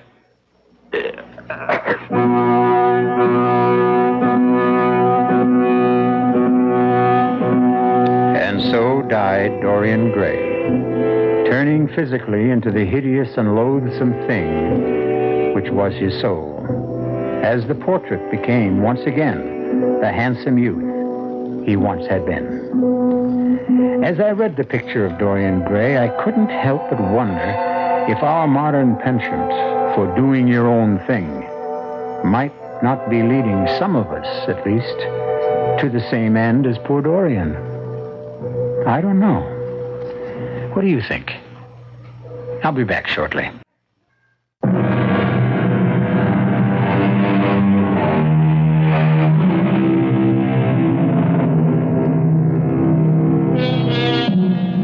Oscar Wilde poured into the picture of Dorian Gray all his brilliant wit and all his wisdom, too. The wisdom of experience. For Wilde lived life to the hilt and paid for it, as must we all. Our cast included Nick Pryor, Norman Rose, and Roger DeCoven. The entire production was under the direction of Hyman Brown. Now, a preview of our next tale. Unlatch that belt, paleface, or I'll use it to make your other end red. Better get on your horse. Bye, Mom. I love you. I love you too, Billy boy. And I also could kill your Uncle Ralph for this stupid birthday present. Guns. What place do they have in our life? Or anyone's? Why does the back doorbell always ring when you're at the front? Coming! All right. What's so important? Yes? Hello, wife. Long time no see. Who are you? What do you... Oh, no. It could be... Radio Mystery Theater was sponsored in part by Buick Motor Division and Anheuser-Busch Incorporated, Brewers of Budweiser. This is E.G. Marshall inviting you to return to our Mystery Theater for another adventure in the macabre. Until next time, pleasant dreams.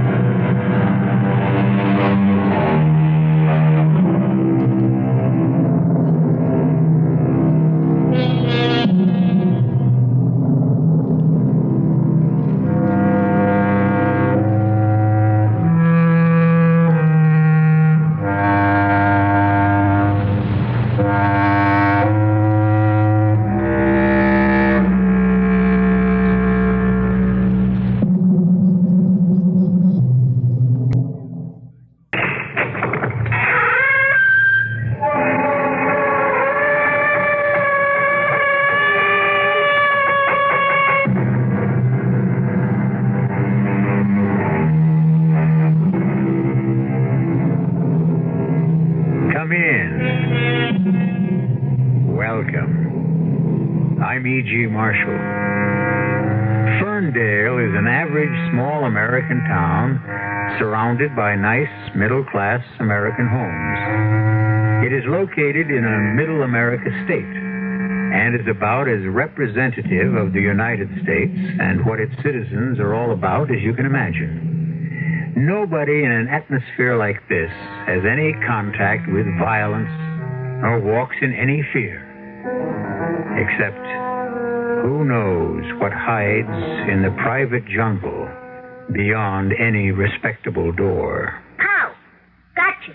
Dead center. All right, Billy. Give me the guns. Oh, Mom, can't I take him to school? Sorry, partner. But I wanted to show Clancy Williams. Unlatch that belt, paleface, or I'll use it to make your other end red. Better get on your horse. Bye, Mom.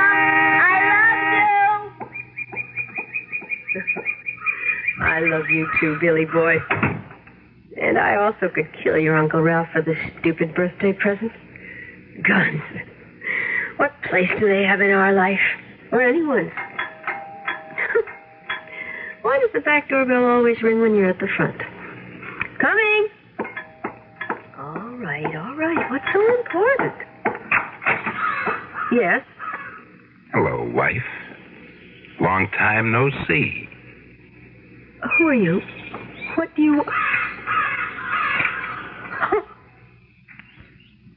Oh, no. It could be...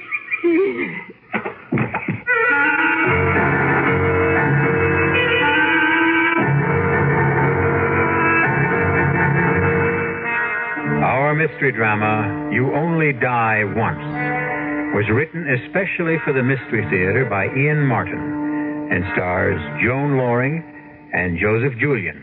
It is sponsored in part by Anheuser-Busch Incorporated, Brewers of Budweiser, and Buick Motor Division. I'll be back shortly with Act One.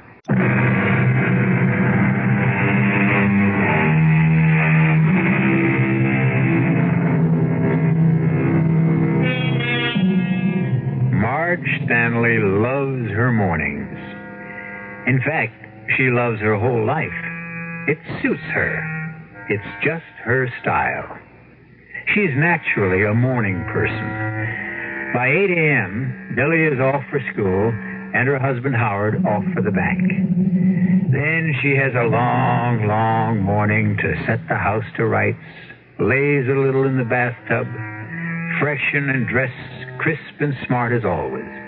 It's a routine that never tires and is seldom broken.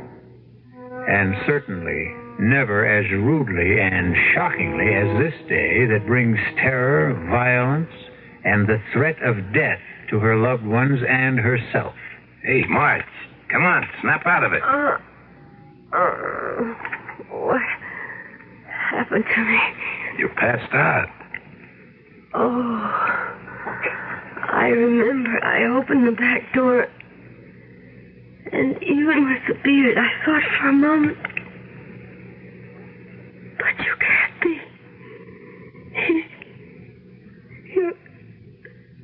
I mean, it's 8 years ago, and he's dead. He's dead. You mean Lou Miller? Yes. The guy that drowned in the reservoir? My first husband.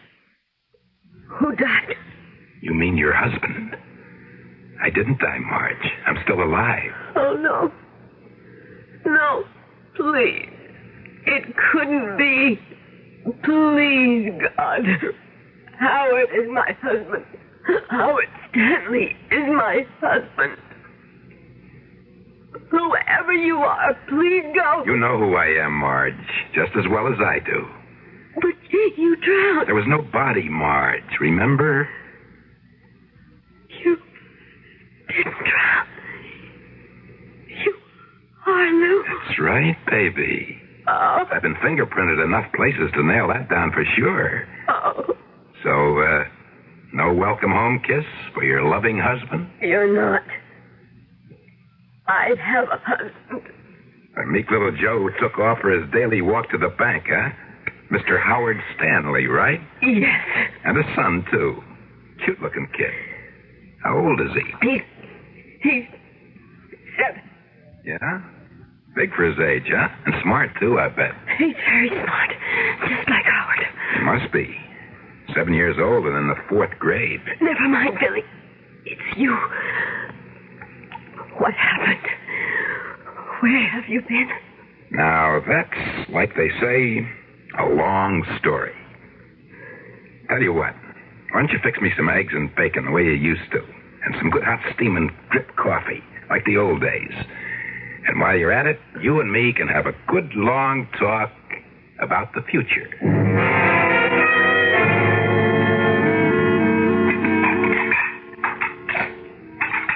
What did you come back for, Lou? I'm your husband. After walking out on me for 7 years? I didn't walk out on you, babe. Remember? I was dead. But you're not. You just deserted me. Did you get a divorce? Why should I get a divorce when everybody's... So, you see, we're still married. Lou, what happened? Where have you been? Remember that summer march? I'm not likely to forget it. Them 3 fellas held up that Potsdam bank and lit out with $100 grand. Boy, was I glad I was a scuba nut that year. When they dragged the reservoir where they were sure the guys dumped the loot before they caught them, it couldn't turn up a thing.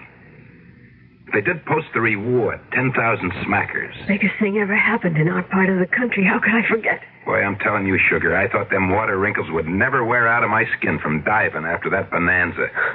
We were going to use the 10,000 for down payment on a house and a car. Are you kidding? I ever found that suitcase jammed in some crack? I wasn't going looking for no reward. That was all going to me. You found it? No, I didn't find it.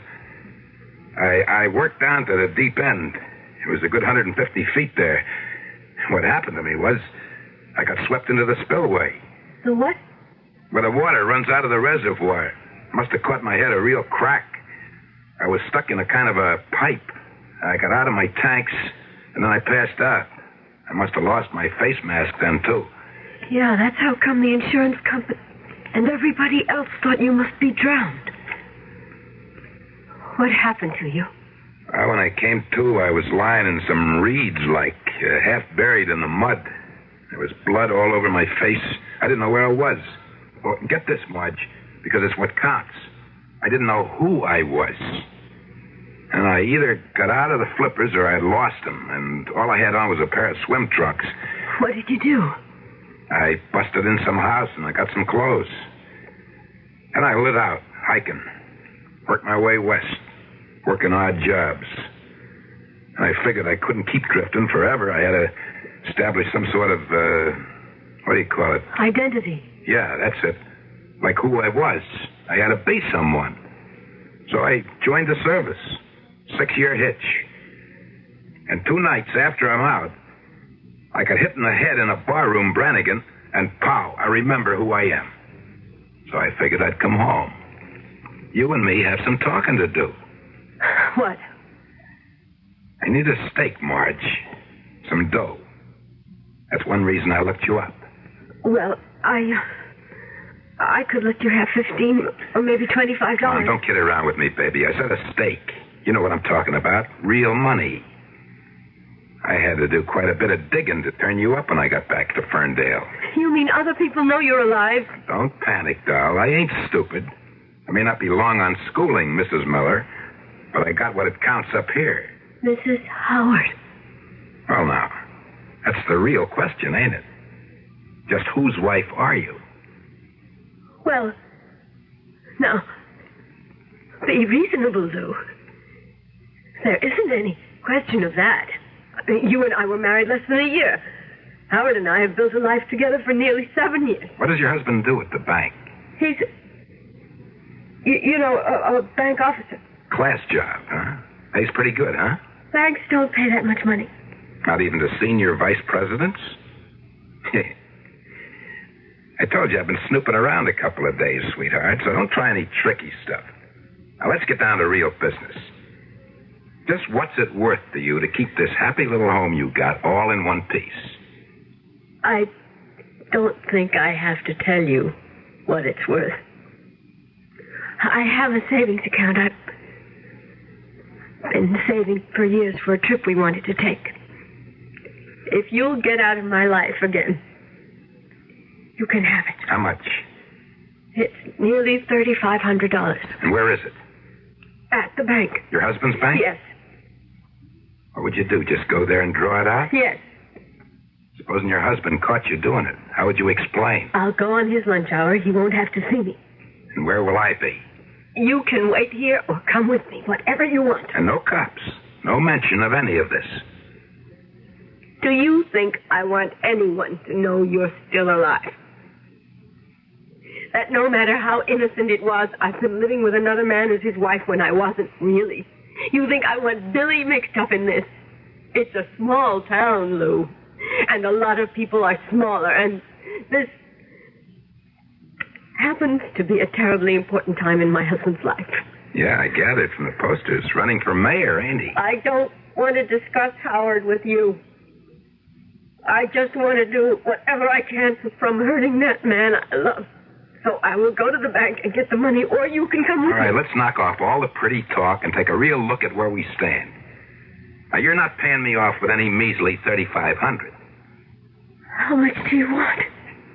Something in the neighborhood of 30,000 green ones. Oh, you must be crazy. We haven't got that kind of... I had an insurance, Marge, remember? 15,000, double indemnity. Oh. They ever pay off? Well, I... Oh, come on, then. Don't try to give me any hard time. Yes, they did. So, of course, you blew it all on a new house and goodies. But I'll lay you odds you got a sock full of other dough somewheres. You'll pay off. Why should we?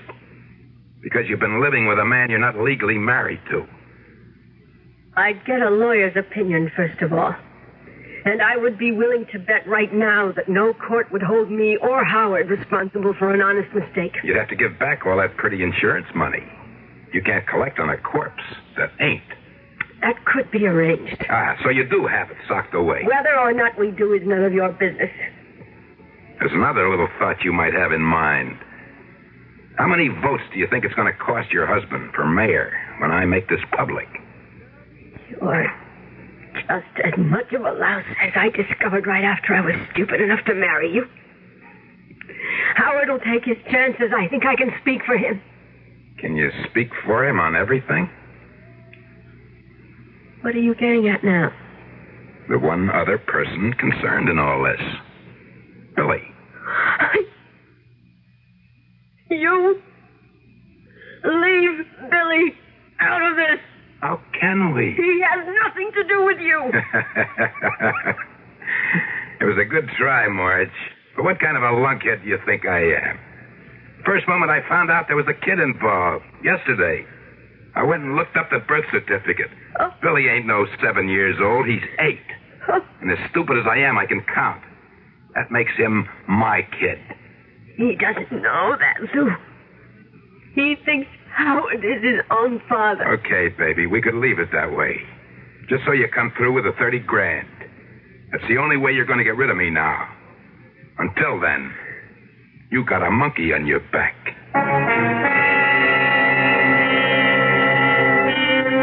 Poor Marge. Her relaxed morning has been shattered as thoroughly as her nerves. And deep as the threat to her immediate happiness seems, she has no conception of how vicious and violent her fight to protect her family is going to be. With her head swimming, she looks again at the man sprawled on the couch and hopes that it's only some ghastly dream. I'll return shortly with Act 2.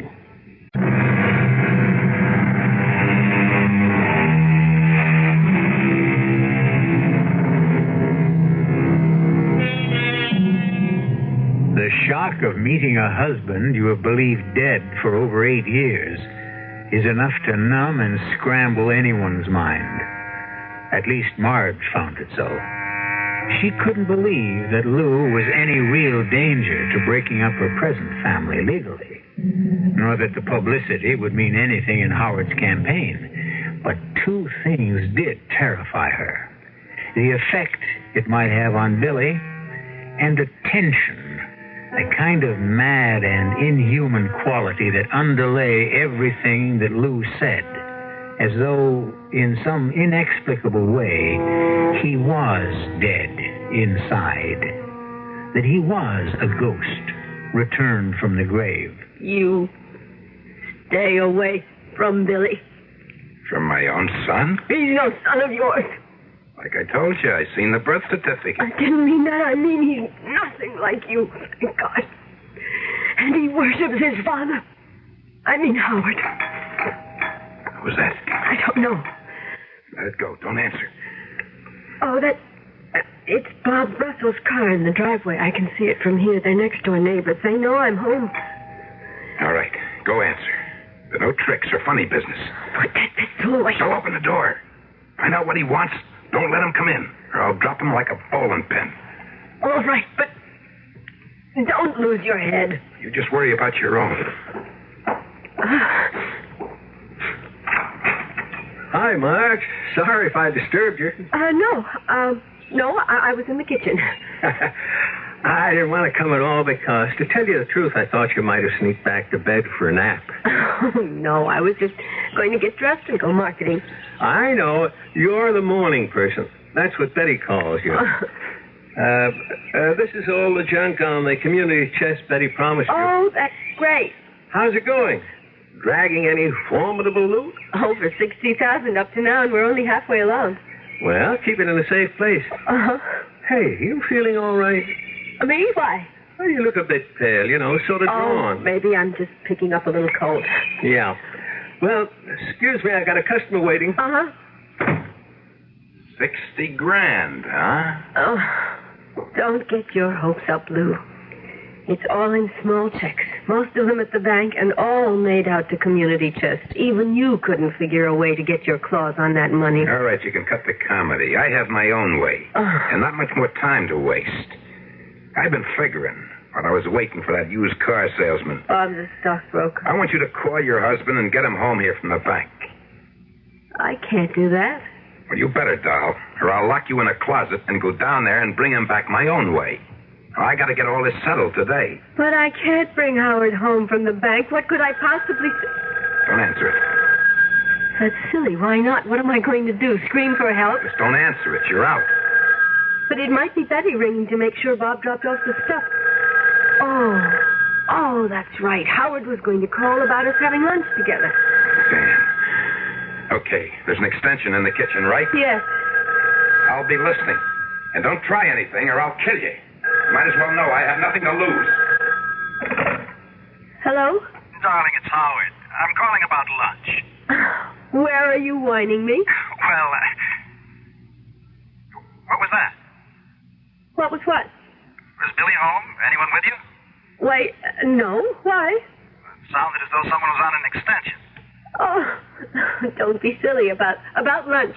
Why don't we have it here at home? Well, I'd veto that anyway, but it's what I was calling about. I can't make lunch. Oh. I've got to run up to the state capitol, have lunch with a man. I'm certainly glad it isn't another woman. Couldn't you put it off for today? I'm sorry, honey, not a chance. See, this guy has got the votes I need in his pocket. I want to be mayor, honey. Just long enough to clean up our own little backyard. I know, dear. So, when will I see you? Oh, around dinner time. I love you. You take care of yourself. I love you. Howard. Why did you let him get away like that? What could I do? I'll tell you what you're going to do. Call him back. Get him here. How? I don't care how. Tell him you're sick or Billy's sick. Lou, I can't get away with that You now. do what I tell you, damn it! Call him. Why can't I tell him the truth? You want to? He's got to know sometime. All right, then tell him here, where I can handle him.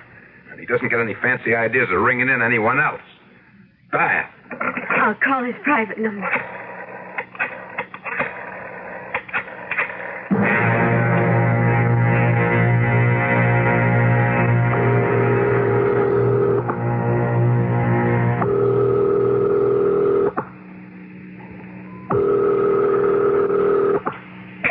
So he's gone.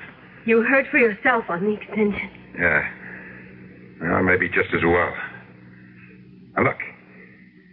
I'm coming back to something. That insurance money. But it doesn't really exist now you're alive. Listen to me. Please. That hurts. A lot more things going to hurt if things don't go my way. Now, first, the insurance money. Where is it? Don't get me mad, baby, or things are going to start getting real rough. When it finally came through, we put it in a custodian account for Billy. Now, that's real nice. Only Billy doesn't need it anywhere near like his old man does. So I'll tell you what. We got it made. Howard's out of the picture. So you and me will just stroll over to the bank. You can draw out the 30 grand and give it to me, and all our troubles will be over. That won't work, Lou. Why not? Because Howard is the custodian, not me. Damn. Why does everything have to go sour for me? Now what are we going to do? I told you I have a little money in the bank. Now let's forget that chicken dribble. You don't seem to realize the spot you're in, Marge. I'm no small-time operator anymore. The chips are all down with me, so I can't lose except all the way. So you better listen to me and jump whenever I tell you to. You don't sound real. Well, this ain't no ghost story, honey. You're going to have to live with this one. And I'm stuck here until that half-pint husband of yours gets back. Why don't you go away and come back this evening? I've got a whole day of appointments. I ain't going nowhere. Neither are you. But this is... It's just like kidnapping. You named it, baby. You named it. All we're waiting for now is the payoff.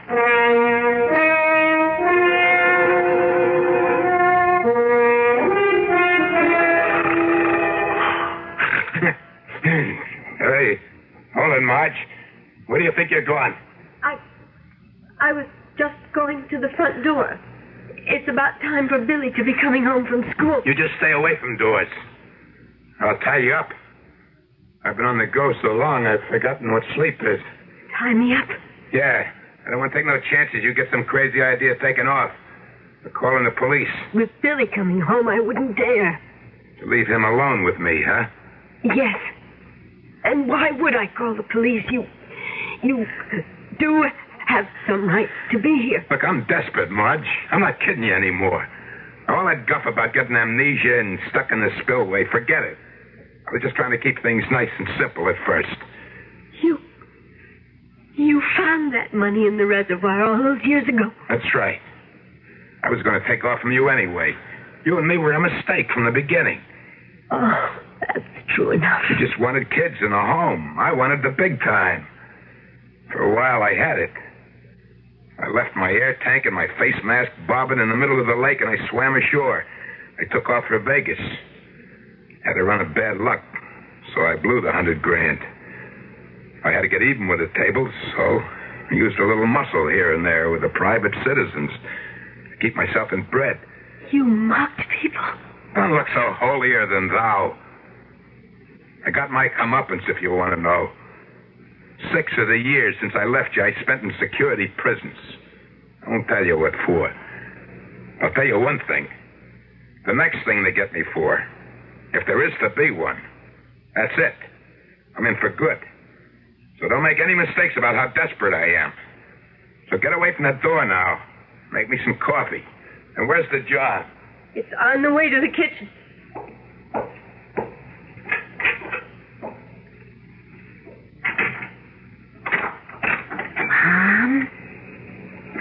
Mom. Good. She's in the kitchen. Just get my guns and strap them on. Better hide unless that's the law. I could use something to eat with a coffee. All right, Lou. Who's Lou? Well, Billy, you just gotta find out. Pick 'em up, Lou. Lou, don't. It's just I can see who it is. It's the kid. Gee, you turned and hit the floor fast. That's a good trick. I'll tell you another good trick, Shrimp. You ever heist anyone and he turns on you, don't you hold back on the trigger ever. But you were so fast. I could have put a bullet right through you, kid. Is that a real gun? What would I be doing with a real gun? This is just a present for a kid I know. It sure looks real. Yeah, so do yours. Yeah. Who are you? This is a friend of your Uncle Ralph, Billy. Right, Lou? Yeah, that's right. You could call me Lou. I'm Billy. Put it there, partner. Shake. Your Uncle Ralph just wanted to make sure you liked the guns. So I said I was passing by and I'd stop in and check. Oh, they're super.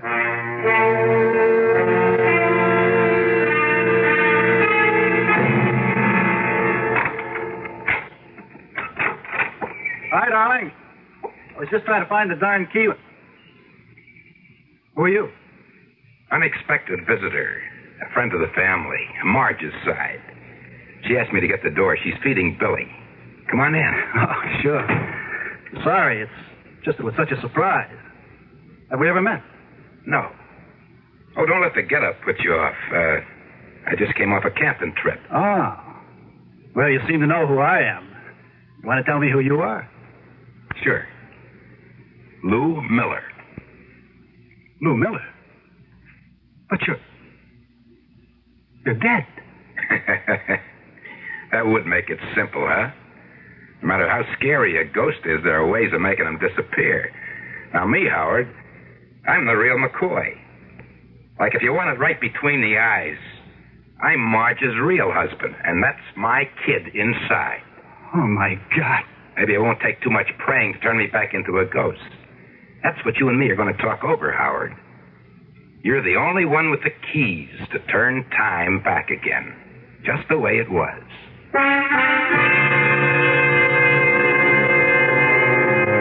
A completely stunned Howard can only stare at this specter from the past. A man so evidently his physical superior that he could not solve anything on that level, nor on any other level, as he is about to find out. I'll return shortly with Act 3.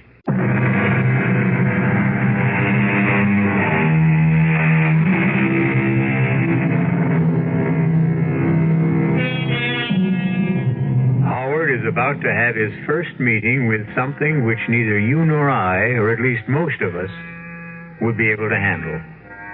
Total immorality. And it takes not much longer than a few minutes both to tell Howard the story of Lou, and very little longer to realize that he is dealing with a man who has nothing left to lose. Not even his conscience. What you suggest to Marge is impossible. Why? Because everything, bank books, money, drafts, checks, anything valuable is locked up in the vaults by now. So?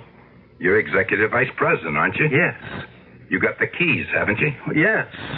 Once the time lock disengages, which will be, let's see, it's 6 o'clock now, exactly 8 a.m. tomorrow morning. You mean you can't get in there tonight? You'd need an atom bomb to blow that vault door open. The first thing tomorrow morning, you could get those bank books and cash in the dough. Well, I could, but I can't. Why not? Because, first of all, the money for the insurance was left in trust to Billy. It could only be spent on him, but that no longer holds either. The money isn't Billy's or anyone's but the insurance company's now. How come? It was paid in good faith because you were presumed to be dead. And you are quite manifestly alive. Now, look, don't give me none of that lawyer double talk. Who knows I'm alive, except you and me and Marge? Look, suppose I did go along with you. As soon as you'd leave, what's to stop me from going to the police and telling them what's happened? For this chicken feed, not much. Wouldn't be worth coming back to put a bullet hole through your head, or Marge's, or the kids. Your own son? Who wants him? I never did. One big reason I lit out. You're welcome to him. Daddy. Why didn't you come in and see me as soon as you got home? Well, I knew you were eating dinner. We have a visitor. He heard his father's voice, and there was no holding him. Want to see some of the tricks Uncle Lou's been showing me with my gun? Uncle? Lou's a friend of Ralph's, Howard, and just sort of got made an honorary uncle. It's all right, Marge. I know who Lou is. Oh, the twirly parts I'm not so good at yet because my hands are kind of small, and I haven't had enough practice, Lou says. But I'll show you one thing he taught me. Turn around, Lou. Billy, I really think... It's okay, Marge. Let the kid have his fun. Okay, I'm turning my back. I don't know you're there. Stick 'em up. Ah, you got me. Dead center. See, Daddy? See? If you're going to heist a guy and he starts to turn on you, hit the trigger right away. That's what Uncle Lou taught you? If you don't want to find yourself dead. But supposing the other man doesn't have a pistol? Who takes chances? Besides, Billy knows I have one. Still there, you see? That's not a real pistol either. Oh, of course it isn't. Who'd have a real pistol in this house? Can we play some more now? Nope, Billy, that's enough. Time for bed. Let's go. But I don't want to go to bed. I want to play some more. It's time, son. Oh, well, okay. You'll come up and say goodnight too, Uncle Lou. Sure.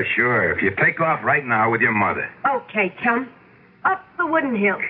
You always say that. It's a staircase. It's what my mother always used to say to me. She's a cute kid. You wouldn't think it, but I really go for kids. And them for me. Him and me can have a real ball this weekend. You're not welcome in this house. What's the matter, Howard, boy? You afraid I'm going to let Billy know you ain't his real father? For his sake. It would be better for your son not to have his whole life shaken up. Well, I got news for you. If you and Marge don't play things my way, this whole family's going to get shook right out of sight. Now go pour me a shot till we get the kid out of this, and I can lay out for you and Marge just how we're going to play this thing. You can't ask me to rob my own bank. I ain't asking, I'm telling you. On Monday morning, once that time lock's off, you pack a suitcase with $250,000. And don't go writing down serial numbers. And keep the bills as small as you can. But what's the point? You can't get away with it. I'll be sitting here with Marge and Billy, and little Bertha here. Anything goes wrong with the outline I already gave you, anything, you're suddenly out a wife and a kid, right? But no matter how much time we try to set up for you, your getaway, the police will be right on your trail. How, Howie boy, how? I'm dead, remember? I don't even exist. Who'd be looking for me? When we tell our story. Don't you see it all, Howard? Do you think any of us is going to be alive after... Who the devil is that? What kind of a double cross is this? That's the sheriff. Now, look, don't lose your head. He's an old friend. He could have stopped by for a dozen reasons. Well, one of them better not be me. Now, listen, both of you. I'm going upstairs with Billy. You leave all the doors open. If anything goes wrong, let me tell you both, this is a real gun. And the first shot I fire goes right through the kid's head. Your own son. What kind of a man are you? The kind neither of you patsies would like to find out about. Now open up and get rid of him. Hey, Jim. The lights are all on. I knew someone had to be home. Yeah, well, we were just sitting down to dinner. Well, this won't take long, but I'd like to step inside. Sure. Hi, Marge. Hello, Jim. Everything okay? Of course. Why not? Well, I don't know. You just don't look yourself. You're always so full up of the old get up and go. Oh, that I think I got a touch of the flu. Oh, sorry. It's going around these days. I got 2 deputies out with it. Or else if they got a couple of girlfriends, my phone tabs haven't turned up. Maybe there's a gap in the tape. Jim, Marge sort of had dinner on the table practically, so, Oh, sure. But what I have to say can be said quickly. Maybe shouldn't be said at all, but you're 2 old friends of mine not to. That's a flyer just came in this morning to the sheriff's office. Here. You 2 have a gander at it. You don't have to read all the writing. I'll give you the gist. That there's a picture of John Clemens, wanted for armed robbery and the killing of a policeman in California. Out on parole from Soledad State Security Prison, alumnus of Joliet, armed, dangerous, to be approached with caution. 3 former suspected murders, will shoot to kill. Nothing to lose, because when he's taken this time, he goes up the river the rest of the way. I don't know any John Clemens. Nor I. But if his name wasn't John Clemens, Wouldn't you know him? If his name was maybe Lou Miller? But Lou's dead. Lou isn't dead. This guy Clemens was in the service. I got a set of his fingerprints from there. And 8 years ago, when Lou swore on as deputy to dive in the reservoir looking for the money that got stolen, he had to record a full set of fingerprints. No, sir, I'm sorry to have to say it for many reasons. They're the same guy. Lou Miller is still alive. Well, all right. Now, look, suppose he is. What's that got to do with us? I don't know. Maybe nothing. But there is Billy, and this guy is on the run and desperate. Just in case, I'm going to give you some protection. Can I use the phone? What for? Well, you might turn up here. I'm going to cover you for a while with a 24-hour guard. Okay, everyone, freeze. Don't anybody make even one little move. So you beat me to it, Lou. You always move too slow, Jim. March, Howard, get back in that corner. Lou, don't lose your head. That's just what I'm planning to keep. Come on, move. That's better. Okay, Jim. Just face me like you are, and very slow and easy slip the buckle and drop your gun belt. That's it. Right on the floor. That's right. Now, you got any rope, heavy cord, wire, adhesive tape in the house? Come on, come on. You know I ain't got nothing to lose by now. Want me to shoot you instead of tying you up? I just bought some new rope for... Oh, what difference does it make? It's in the kitchen closet. Okay, everyone. Now just let's move out to the kitchen. Careful. Real careful. That's it. Keep moving. Don't try anything. Into the kitchen. That's it. Now, I'm just staying here in the door. Marge, you sit at the table. You too, Sheriff. Howard, fetch the rope. Stick 'em up. See, I did it right again, Uncle Lou. Billy, where did you get that gun? Well, you took mine away, and then you were all playing games, and everybody else was having fun, so I came downstairs, and I found this heavy old gun by the living room door. Gosh, it makes a loud bang, doesn't it, Uncle Jim? Well, it sure does, Billy. Marge, why don't you take Billy back to bed? But I want to say goodnight to Uncle Lou. Billy, son, don't spoil the game. Uncle Lou's just playing possum to make you look real good. Now, don't spoil his game, huh?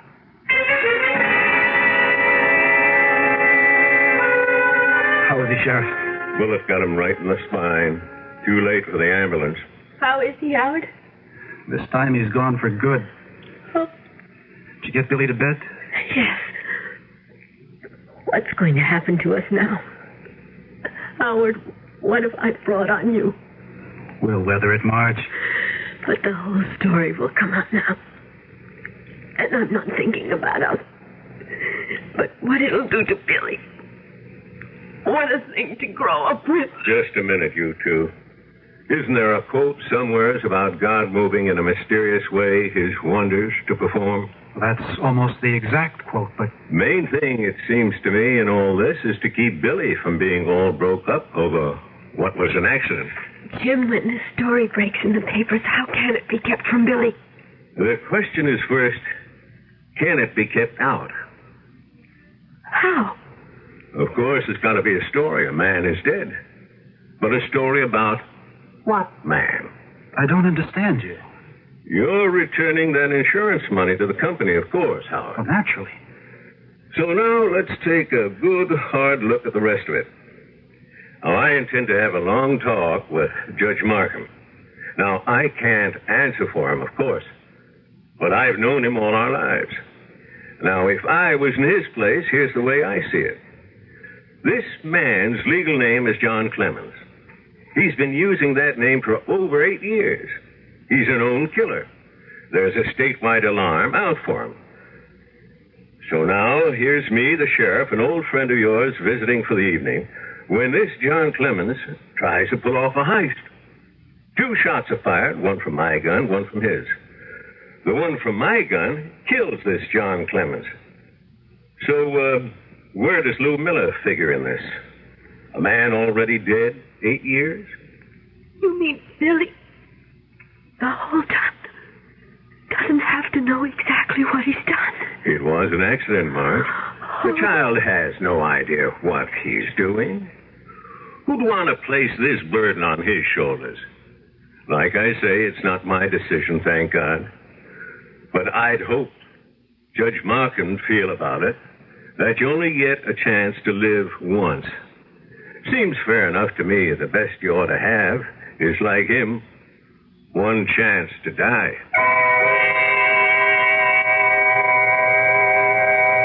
What would you do? What would I do? Faced with a decision like this. Open up an old, closed Pandora's box and saddle an 8-year-old child with a swarm of circumstances he's not equipped to handle and mark him for life? Or leave the alternative truth that a man who chose another life and another name and who long deserved to die finally met his comeuppance, killed by a bullet fired in self-defense. Perhaps the sheriff said it best. God moves in mysterious ways. I'll be back shortly.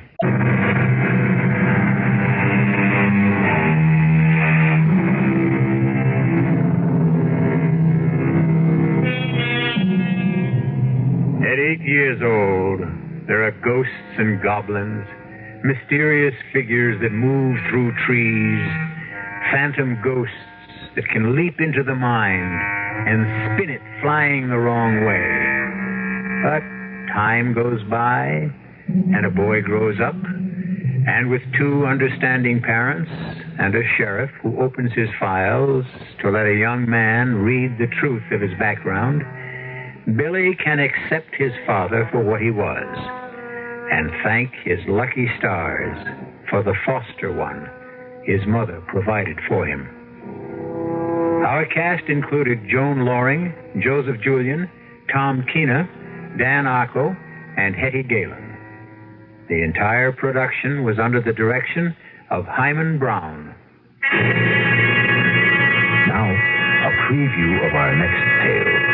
What's the matter? A matter? The way you look when you open that letter. Mary, what is it? Now, let me see that letter. No, Claudia. I'll just give it to Mr. Hammond when Mary, please, let me have that letter. All right. What? Mary, did you read this? Well, I glanced at it enough to... Todd, dearest, of course I love you as deeply, passionately, as you love me. And you're right.